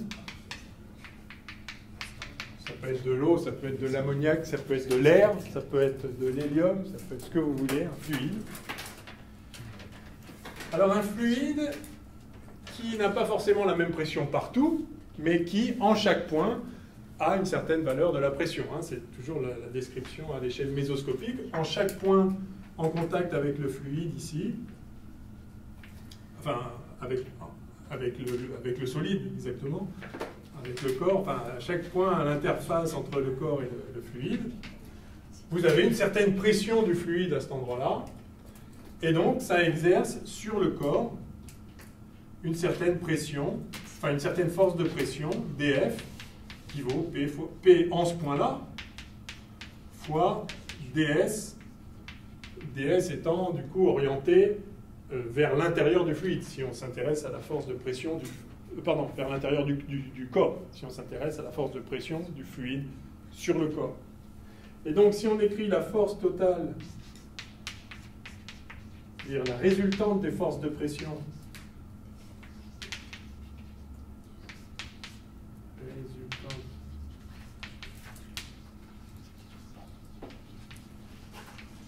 des forces de pression du milieu, enfin du fluide sur le corps, ça va être la somme sur toute la surface sigma, c'est-à-dire l'interface entre le corps et le solide. Alors, c'est une surface fermée, le solide, c'est une entité définie spatialement, donc je mets ce signe conventionnel. Ça va donc être l'intégrale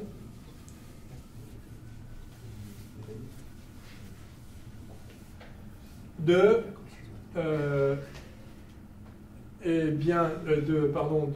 P scalaire ds, de P au point R scalaire ds,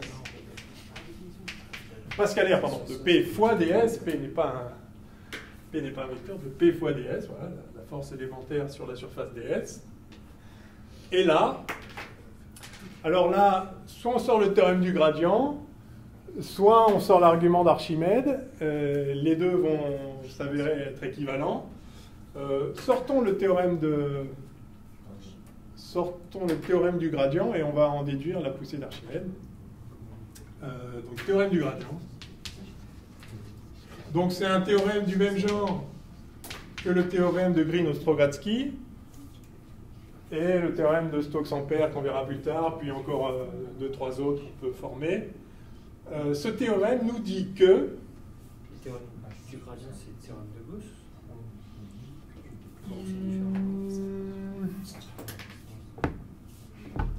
Oui, si vous voulez.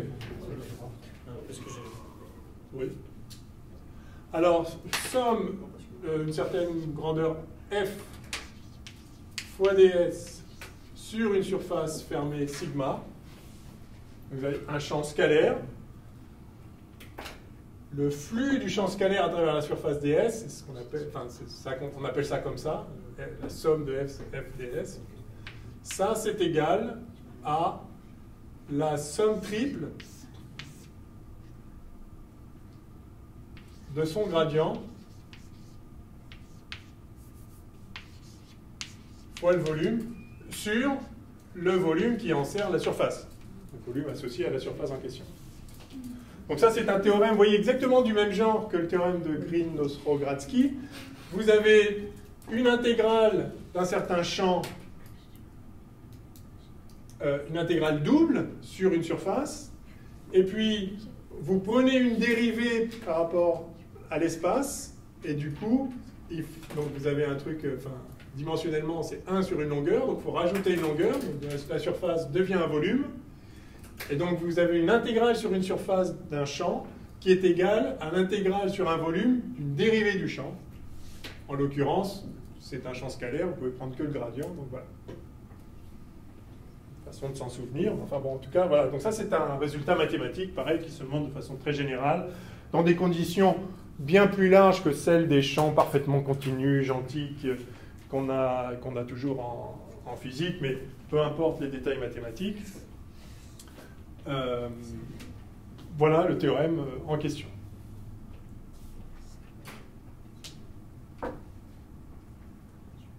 Alors effectivement, il y a un lien direct avec le théorème de Gauss, qu'on verra plus tard.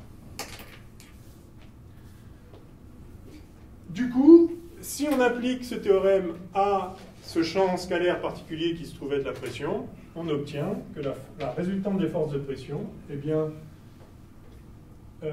c'est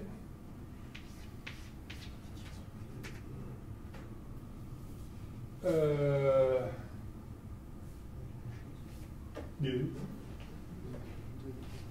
problème de signe ou...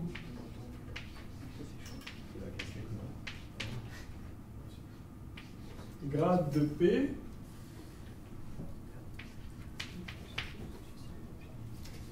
des taux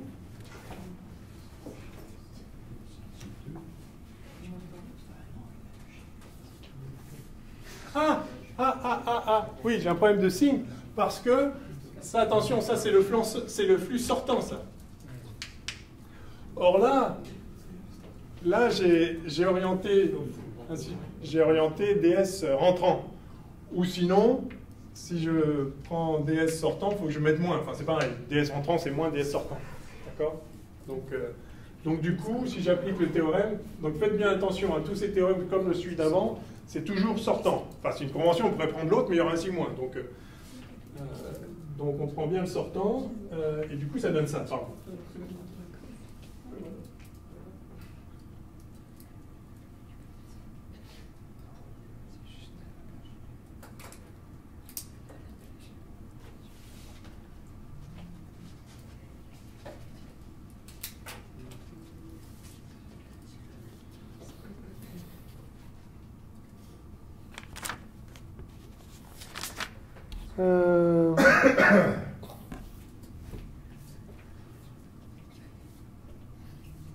Oui, alors pour faire sortir la poussée d'Archimède, il va falloir écrire l'équation de la statique des fluides avant. Donc on va le faire tout de suite. Enfin, on va le faire là, mais je pense qu'on a le temps, mais c'est pas la ligne d'après, disons. En tout cas, donc voilà. Vous voyez que, comme tout à l'heure, hein, ce qui se passe à l'échelle globale, c'est la somme de ce qui se passe à l'échelle locale. Et vous reconnaissez ici donc que la somme, la résultante totale, bah, en fait, c'est la somme, si vous mettez le moins là, ça c'est df, c'est le df sur une unité de volume. Donc finalement, évidemment, c'est lié, hein, la formulation globale, c'est juste l'intégrale de ce qui se passe localement. Mais on l'a obtenu par... Là, c'était ce qui se passe localement autour de la surface d'un petit élément. Et là, c'est la somme de ce qui se passe localement sur la surface globale. Mais tout se passe comme si vous décomposiez, en fait, hein, une fois que vous appliquez ce théorème, tout se passe comme si vous décomposiez la somme des forces sur le total, enfin sur la surface globale, comme une somme de forces intermédiaires sur les petits éléments intérieurs, sachant que si vous faites cette somme, vous allez compter une fois la force de l'élément d'à côté sur de l'élément 2 sur l'élément 1, mais aussi quand vous allez passer à l'élément d'à côté, vous aurez la somme de l'élément 1 sur l'élément 2. Et par action et réaction, ces deux forces se compensent. Voilà pourquoi quand vous faites la somme des forces de pression sur chaque petit élément les uns après les autres, il ne vous reste que la frontière au bout du compte. Donc quand on fait la somme de toutes les forces sur chaque élément de volume, on n'obtient en fait que la somme sur juste le contour. Donc c'est évidemment très naturel. C'est une façon de comprendre physiquement le théorème du gradient en question. Alors, donc je le laisse là, et on va maintenant écrire l'équation de la statique des fluides pour en déduire après la poussée d'Archimède, qu'on peut aussi obtenir par un raisonnement purement, je dirais, qualitatif, enfin, quantitatif, mais sur la base d'arguments qualitatifs, comme l'avait fait Archimède. Archimède n'a pas écrit des intégrales triples avec des gradients, je vous le confirme. C'est bon? No question? C'est facile. Ouais. On pourra passer aux exercices et voir comment ça se passe. Ouais. Comme d'hab. Alors pour passer aux exercices, on va faire le bilan sur un élément statique, donc hydrostatique.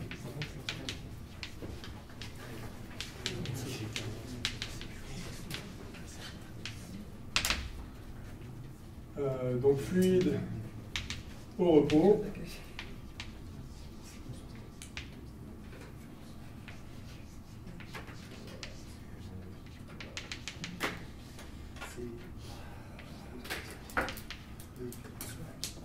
Donc dire qu'un fluide est au repos, alors c'est comme en mécanique du solide ou en mécanique du point, un élément de matière est au repos si la somme des forces qui s'exercent sur lui est nulle.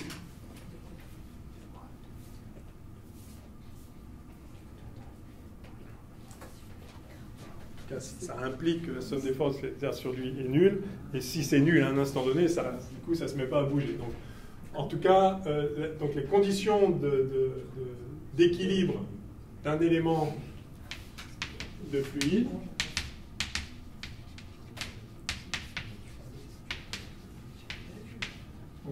équilibre d'un élément de fluide des taux, la condition c'est que la somme des forces élémentaires qui s'exercent sur le fluide, sur l'élément de fluide, est égale à 0. Alors là, tout dépend des forces qui s'exercent sur l'élément de fluide. Il peut y avoir, il y a son poids, il y a les forces de pression, ça c'est fatal, et puis après, il peut y avoir des tas de choses. Il peut y avoir une force électrique s'il est chargé et qu'on est dans un champ. Il peut y avoir, si on est dans un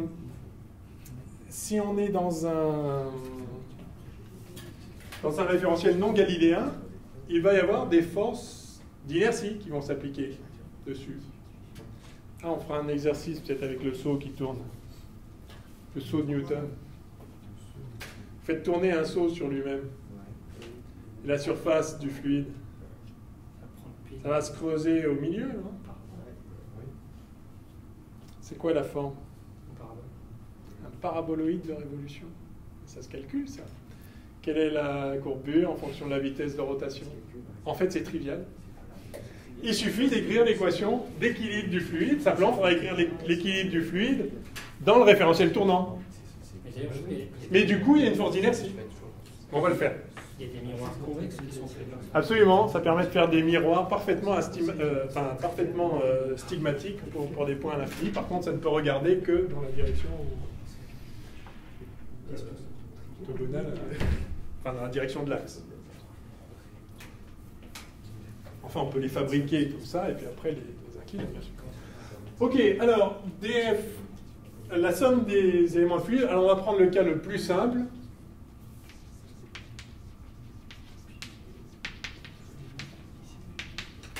Fluide soumis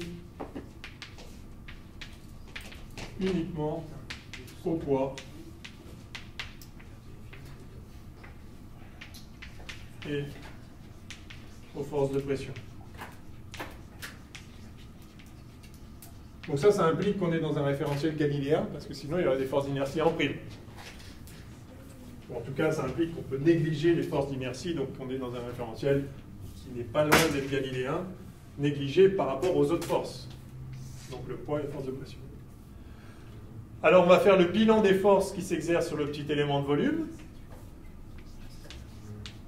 dF du poids plus dF de la pression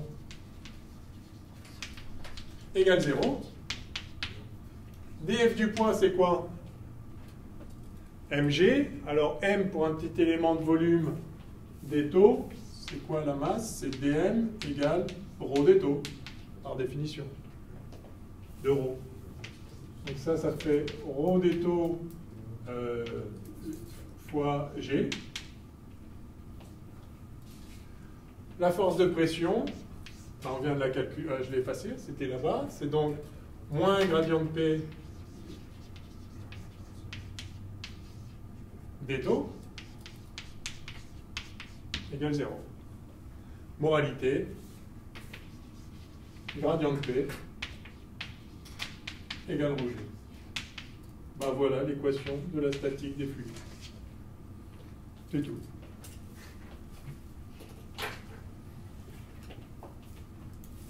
C'est beau la vie.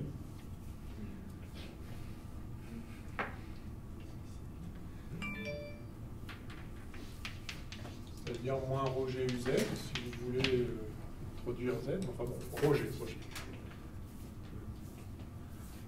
Bon, ben voilà. Alors voyons maintenant le champ de pression dans un fluide, dans un champ de pesanteur.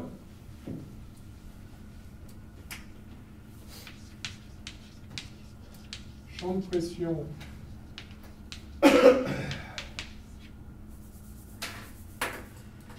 au sein d'un fluide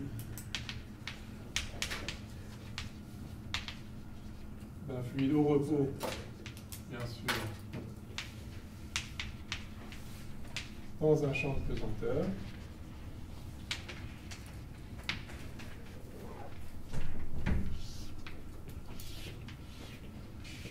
Un verre d'eau, un aquarium, la mer, pas trop agité. Il suffit d'écrire l'équation de la statique. Donc si G s'écrit moins G u Z, le Z vers le haut, le 0 n'importe où quelque part. Ah, je vais prendre le 0 à la surface.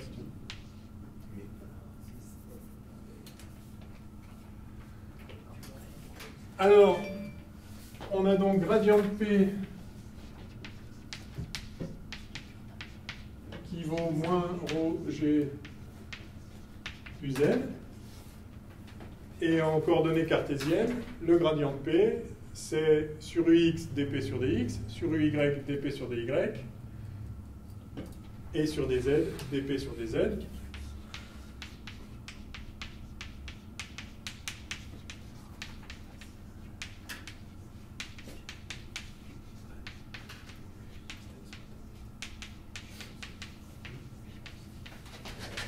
Donc déjà, P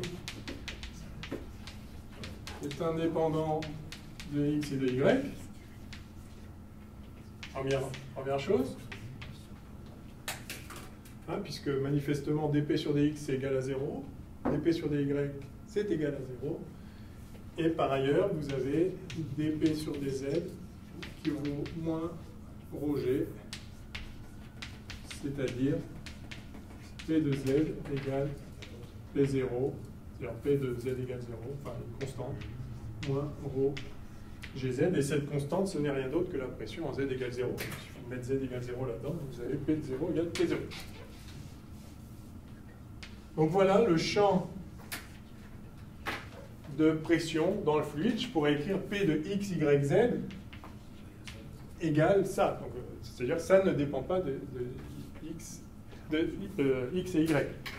Si vous avez deux points à la même profondeur dans un fluide, ils ont la même pression. Dès lors que le fluide est au repos, bien sûr. Sinon, je ne peux pas écrire l'équation du repos. Alors ceci est vrai, y compris, du coup, j'ai écrit quelque chose de complètement général, sans préciser la forme du fluide, la forme globale du fluide. J'ai juste écrit une équation locale, ça c'est l'équation locale de l'équilibre. Donc l'équation locale de l'hydrostatique. En chaque point, on a ça.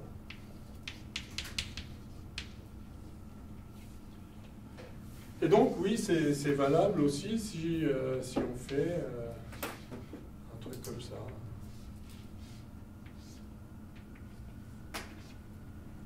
Voilà, si vous mettez de l'eau là-dedans.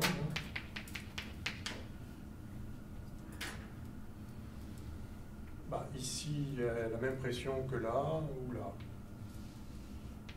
Dès lors qu'ils sont à la même hauteur, la pression ne dépend que... Alors, enfin, à condition, pardon, enfin, oui. On va voir des exercices après. Donc, entre deux points, entre P de Z2 et P de Z1, hein, si vous regardez à une altitude Z1 et une altitude Z2, vous avez ρg. Alors, enfin, je vais faire P de Z1 moins P de Z2. Z2 moins Z1. C'est-à-dire ρg H, si H est la hauteur. Donc, enfin bon, évidemment, plus on est profond, plus la pression est grande. D'accord, hein, c'est suivant moins Z, quand Z est orienté vers le haut. Plus on va de profond, plus la pression est grande. Et entre deux altitudes, la différence de pression, c'est ρg H, où H est la différence d'altitude. Donc, dans l'eau, combien on gagne de pression par mètre sous l'eau, par exemple? Juste pour donner un ordre de grandeur. Donc, si H égale 1 mètre, delta P, c'est ρg. ρg fois 1 mètre. Et effectivement, alors pour l'eau, ça fait ρ, c'est 1000 kg par mètre cube, donc ça fait 10 puissance 3. Fois G, c'est 10 à peu près mètres par seconde carré, fois 1 mètre, donc ça fait 10 puissance 4, c'est-à-dire 0,1, enfin 10 puissance 4 pascal. Oui, j'ai pas rappelé, mais enfin vous savez, ça se mesure en pascal. Enfin, disons, ça s'appelle le pascal, l'unité internationale, et donc ça c'est 0,1 bar. Donc vous avez 1 bar si vous descendez de 10 mètres. Ok. Donc 10 mètres d'eau, ça équivaut à toute l'atmosphère au-dessus de nous. En gros, l'atmosphère, ça équivaut à 10 km. Enfin, il y a plus que 10, il y a de l'air jusqu'à bien plus haut, mais ça décroît après exponentiellement. Enfin, donc grosso modo, il faut considérer que c'est comme s'il y avait la même densité qu'au sol sur 10 km. Ça donne l'ordre de grandeur. La densité de l'air étant à peu près 1 millième. de la densité de l'eau. Donc on passe de 10 mètres à 10 km. Enfin, c'est grosso modo. Ok? Bueno. Exercice. À moins que vous ayez des questions. Ah non, non, Archimède. On a tout maintenant.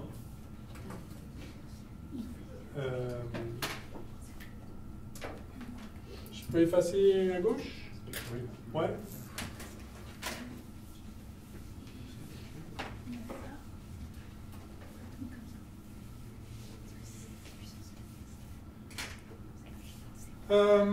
Archimède, donc je vous rappelle avec notre théorème du gradient, là, on avait obtenu que la résultante des forces de pression,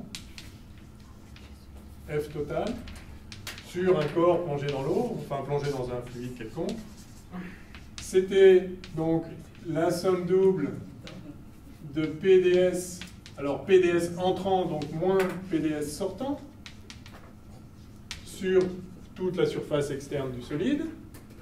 Ça, avec le théorème du gradient, on avait dit que c'était la somme triple sur tout le volume de moins, à cause du moins ici, du moins gradient de P des taux.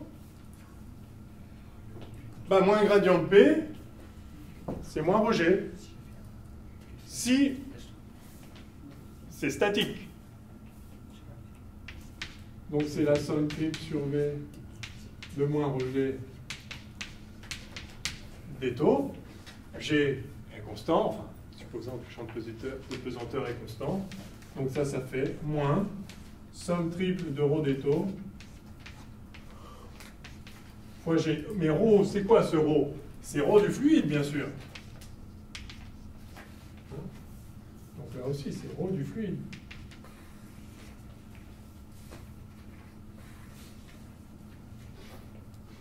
Somme de ρ du fluide fois des taux.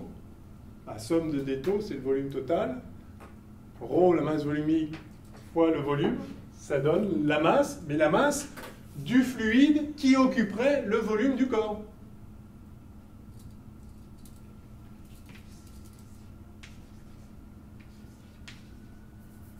Ça, c'est la masse du fluide qui occuperait le volume du corps immergé.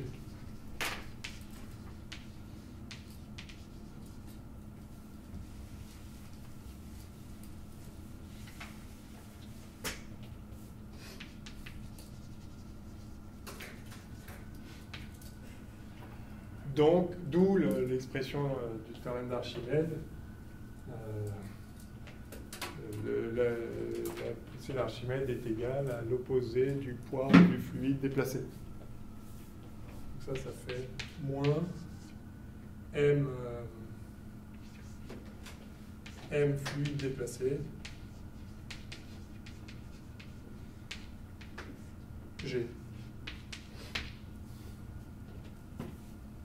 On fait l'hypothèse ici que ρ est simplement est constant. Mais sinon, de toute façon, ça voudrait dire que la pression autour varierait aussi en liaison avec le fluide. On aurait quand même ça, donc ça marcherait. Mais oui. Mais le théorème d'Archimède, c'est pas du tout sur un raisonnement mathématique. Non, voilà. Alors lui, effectivement, Archimède n'a pas fait des théorèmes du gradient. Hein. Archimède a dit, bah, c'est simple. Si là, les forces de pression, le fluide ici, il ne sait pas si là il y a de l'eau ou s'il n'y a pas de l'eau. Donc les forces de pression partout, ce seraient les mêmes. Si je remplace ça par de l'eau, c'est la même chose. Or, s'il y avait de l'eau là, bah, l'eau elle serait à l'équilibre. C'est l'hypothèse que je suis dans un milieu statique. Donc si je remplace le fluide par de l'eau, il est à l'équilibre. Ça veut dire que la somme des forces de pression sur cet élément où il y a de l'eau maintenant est égale à l'opposé du poids, puisque s'il est à l'équilibre, c'est que la somme des forces sont nulles. Donc, s'il y a du fluide là-dedans, si vous voulez, je prends un morceau d'eau, puis je dessine une surface virtuelle là-dedans, quelconque, surface Zarbi virtuelle. l'ensemble du fluide contenu dans cette surface est à l'équilibre, hypothèse, je suis statique, et donc le poids de tout ça est égal à l'opposé. Enfin, le poids plus les forces de pression, c'est égal à 0. Donc les forces de pression, c'est moins le poids. Et maintenant, si à la place du fluide, je mets n'importe quoi, un corps, bah, les forces de pression ne changent pas. C'est le même champ de pression. Et donc la résultante de pression est la même que si c'était du fluide. Si c'était du fluide, ce serait moins le poids du fluide. Donc la résultante des forces de pression, c'est moins le poids du fluide, quoi qu'il arrive. Donc effectivement, c'est un raisonnement de bon sens sur simplement un raisonnement sur l'équilibre des éléments de fluide quand on est en hydrostatique, quand c'est à l'équilibre, et qu'on retrouve ici en appliquant le théorème du gradient. Évidemment, ça c'est beaucoup plus physique. Hein, le raisonnement d'Archimède nous fait vraiment comprendre ce qui se passe. Il nous dit des choses en plus qu'on pourrait trouver aussi par raisonnement mathématique, mais qui sont beaucoup plus simples à percevoir dans le cas de... pour la poussée, avec le raisonnement d'Archimède. Donc, on a une résultante des forces de pression. Mais où s'applique cette résultante? On a vu que pour un solide, on pouvait toujours ramener le système de force à une résistance plus un moment. D'accord? Parce que les forces, l'effet d'une force sur un solide, révision, l'effet des forces, c'est la somme des forces, la résultante des forces, ça agit sur le centre de masse, mais après, suivant où les forces sont appliquées, ça peut faire tourner ou pas le solide, suivant différents axes, dans une certaine direction, etc. Donc, il ne suffit pas de connaître la somme totale des forces, il faut savoir où elles s'appliquent, ou en tout cas, où appliquer la résultante globale pour donner un système de force équivalent. Alors, le raisonnement d'Archimède donne la réponse. Le système de force, c'est le même que celui qui s'appliquerait sur de l'eau qui remplacerait à l'équilibre le solide. Donc en fait, ça va s'appliquer sur le centre de masse du fluide déplacé. Ça, c'est très intéressant. Point d'application.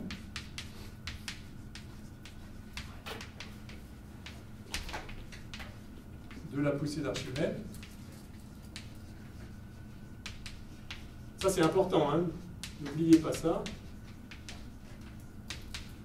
Ok, la résultante des forces, c'est le poids du fluide déplacé. Je n'ai pas écrit ça, c'est ce qu'on appelle la poussée d'Archimède. On note parfois pi A, poussée d'Archimède.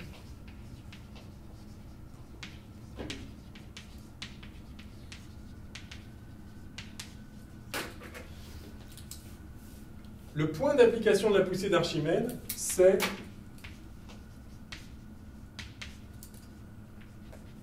le centre de masse du fluide déplacé, puisque c'est là que ça s'appliquerait si c'était de l'eau, enfin si c'était le fluide, pardon,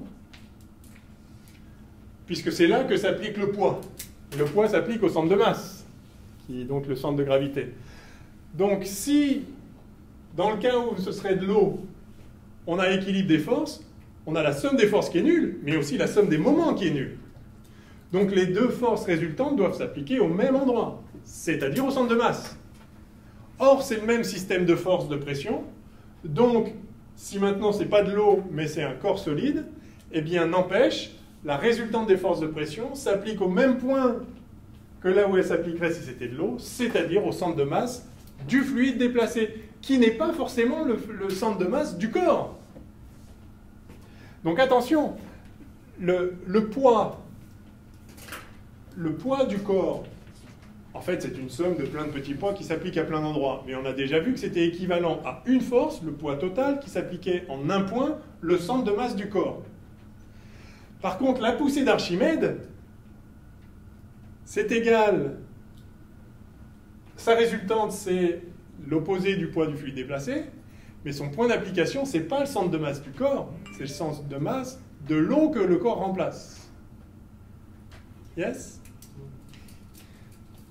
Je l'ai dit déjà 2 fois, 3 fois peut-être, je peux le répéter une 4e, mais je pense que vous avez compris.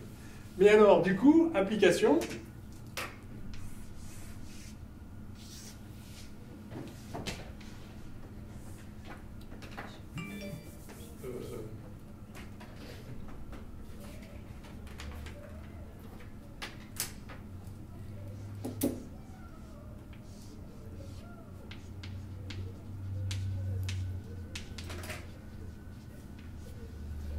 Voilà un corps non homogène.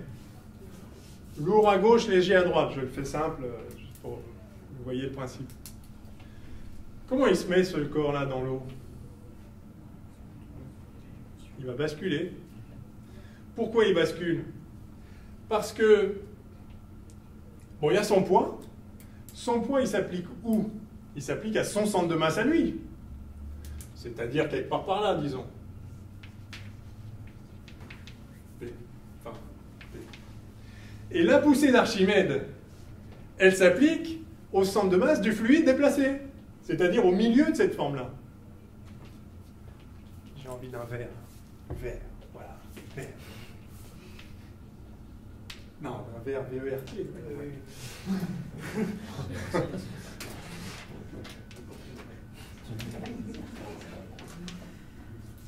Et du coup, il y a un moment sur ce truc. Il y a un moment qui fait tourner comme ça. Et donc, la position d'équilibre, elle va être comme ça. Enfin, s'il y en a eu. Et même s'il n'y en a pas, d'ailleurs, si ce truc-là est plus lourd, globalement plus lourd, enfin, flotte pas et va tomber, il va tomber, mais en tournant. La dynamique, ça va être que, à son centre de masse s'applique la somme des forces. Donc, soit ça remonte, soit ça descend, j'en sais rien. Mais en même temps, il y a un moment qui le fait basculer. Donc, il va se mettre comme ça, lourd, léger.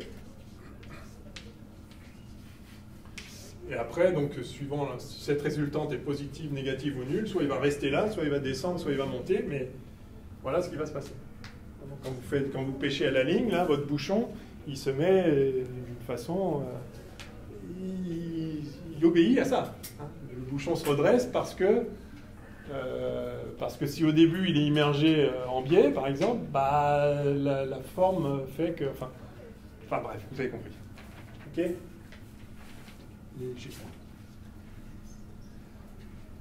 Ok? Alors il y a un autre truc important à dire, parce que c'est un piège classique, c'est que tout le raisonnement fonctionne si on peut remplacer le solide par du fluide, et que le fluide est au repos. Hein? Tout ce qu'on a dit, c'est que justement la résultante des forces de pression serait la même que si à la place il y avait du fluide au repos, etc. Alors ça, par exemple, ça veut dire que si vous avez un exercice qui vous fait calculer, par exemple, je ne sais pas, la résultante des forces de pression sur un truc au fond d'un évier. Quand vous avez un évier, et puis vous bouchez avec un bouchon comme ça. Vous mettez une sphère, une balle de tennis au fond, je ne sais pas, un truc, d'accord, qui bouge l'évier. Donc il y a de l'eau.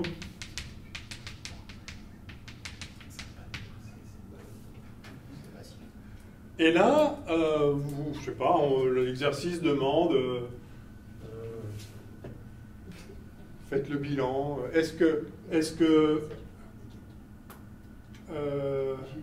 Ça peut être un truc rigolo, par exemple,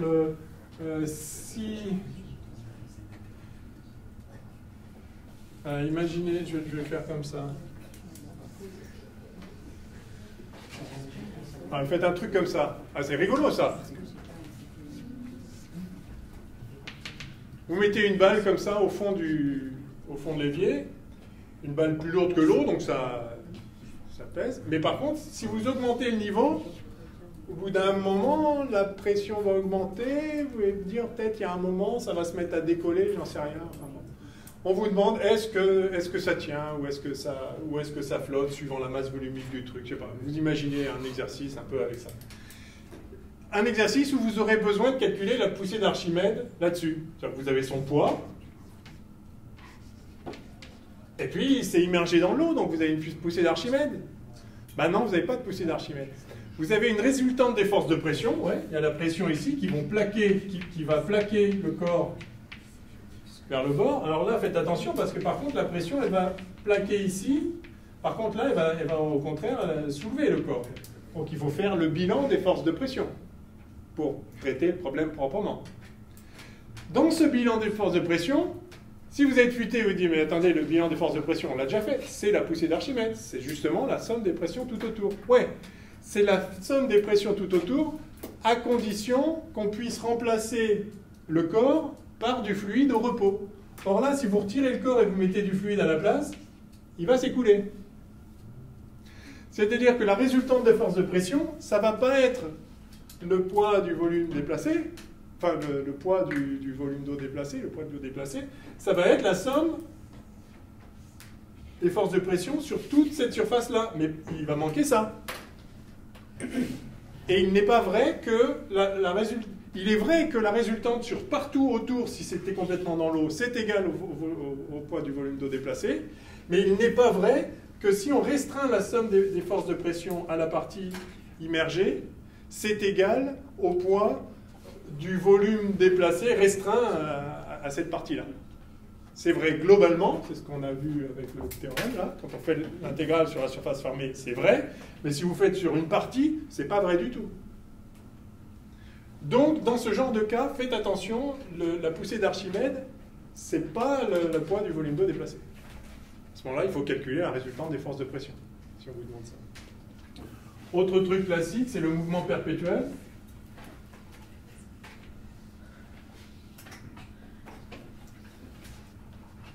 On fait des exos là, l'air de rien. Faut passer l'heure, c'est ça? Non, à peine. Oh, 2. Je vous montre un truc génial là. Allez.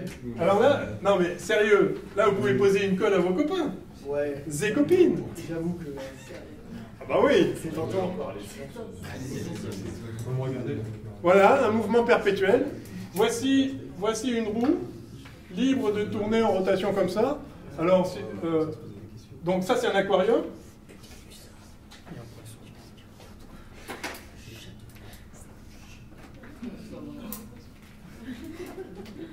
D'accord. Alors il y a des genres de joints un peu étanches. Enfin, ça peut tourner, mais l'eau ne s'écoule pas. D'accord. Enfin, bon, ouais. Et là, vous pouvez poser une colle à vos camarades physiciens. Mais comment ça se fait? Alors, raisonnement, bah, c'est simple. Alors, ce corps est soumis à son poids qui passe par l'axe, là. Enfin, j'arrête la perspective, je ne suis pas doué en perspective. Ce corps est soumis à son poids qui passe par l'axe, à la réaction de l'axe, d'accord? Et puis, il y a des forces de pression. Il y a la poussée d'Archimède. Ce corps-là est immergé dans de l'eau. Donc la poussée d'Archimède, bon, c'est le poids du fluide déplacé, comme ça, qui s'applique au centre de masse du corps déplacé, enfin de l'eau déplacée, c'est-à-dire quelque part par là. Et maintenant, vous calculez le moment par rapport à l'axe. Alors le moment du poids, c'est 0, ça passe par l'axe. Le moment de la réaction du support, quelle qu'elle soit, c'est 0. Et du coup, il reste que le moment de cette force. Donc ça pousse par là. Et donc ça fait tourner la roue. Du coup, la roue revient là, puis ça continue, et ça continue, et ça continue. Et mouvement perpétuel. Alors il y a des gens comme ça qui ont écrit à l'Académie des sciences, j'ai trouvé le mouvement perpétuel. Il suffit de le faire pour voir que ça ne marche pas, évidemment. Enfin, on sait tous que ça ne marche pas. Alors c'est quoi le problème? Bah, c'est que simplement, vous ne pouvez pas remplacer la partie émergée par de l'eau au repos. Si vous virez le corps et vous mettez de l'eau, ça va couler. Et donc ça ne marche pas. Donc faites bien attention à ça. Hein. On ne peut pas faire de mouvement perpétuel, et la poussée d'Archimède, c'est bien la résultante des forces de pression si on peut remplacer le corps par du fluide au repos. C'est bon? Yes. On se voit mercredi? Ouais. Cool. Eh bien, mercredi.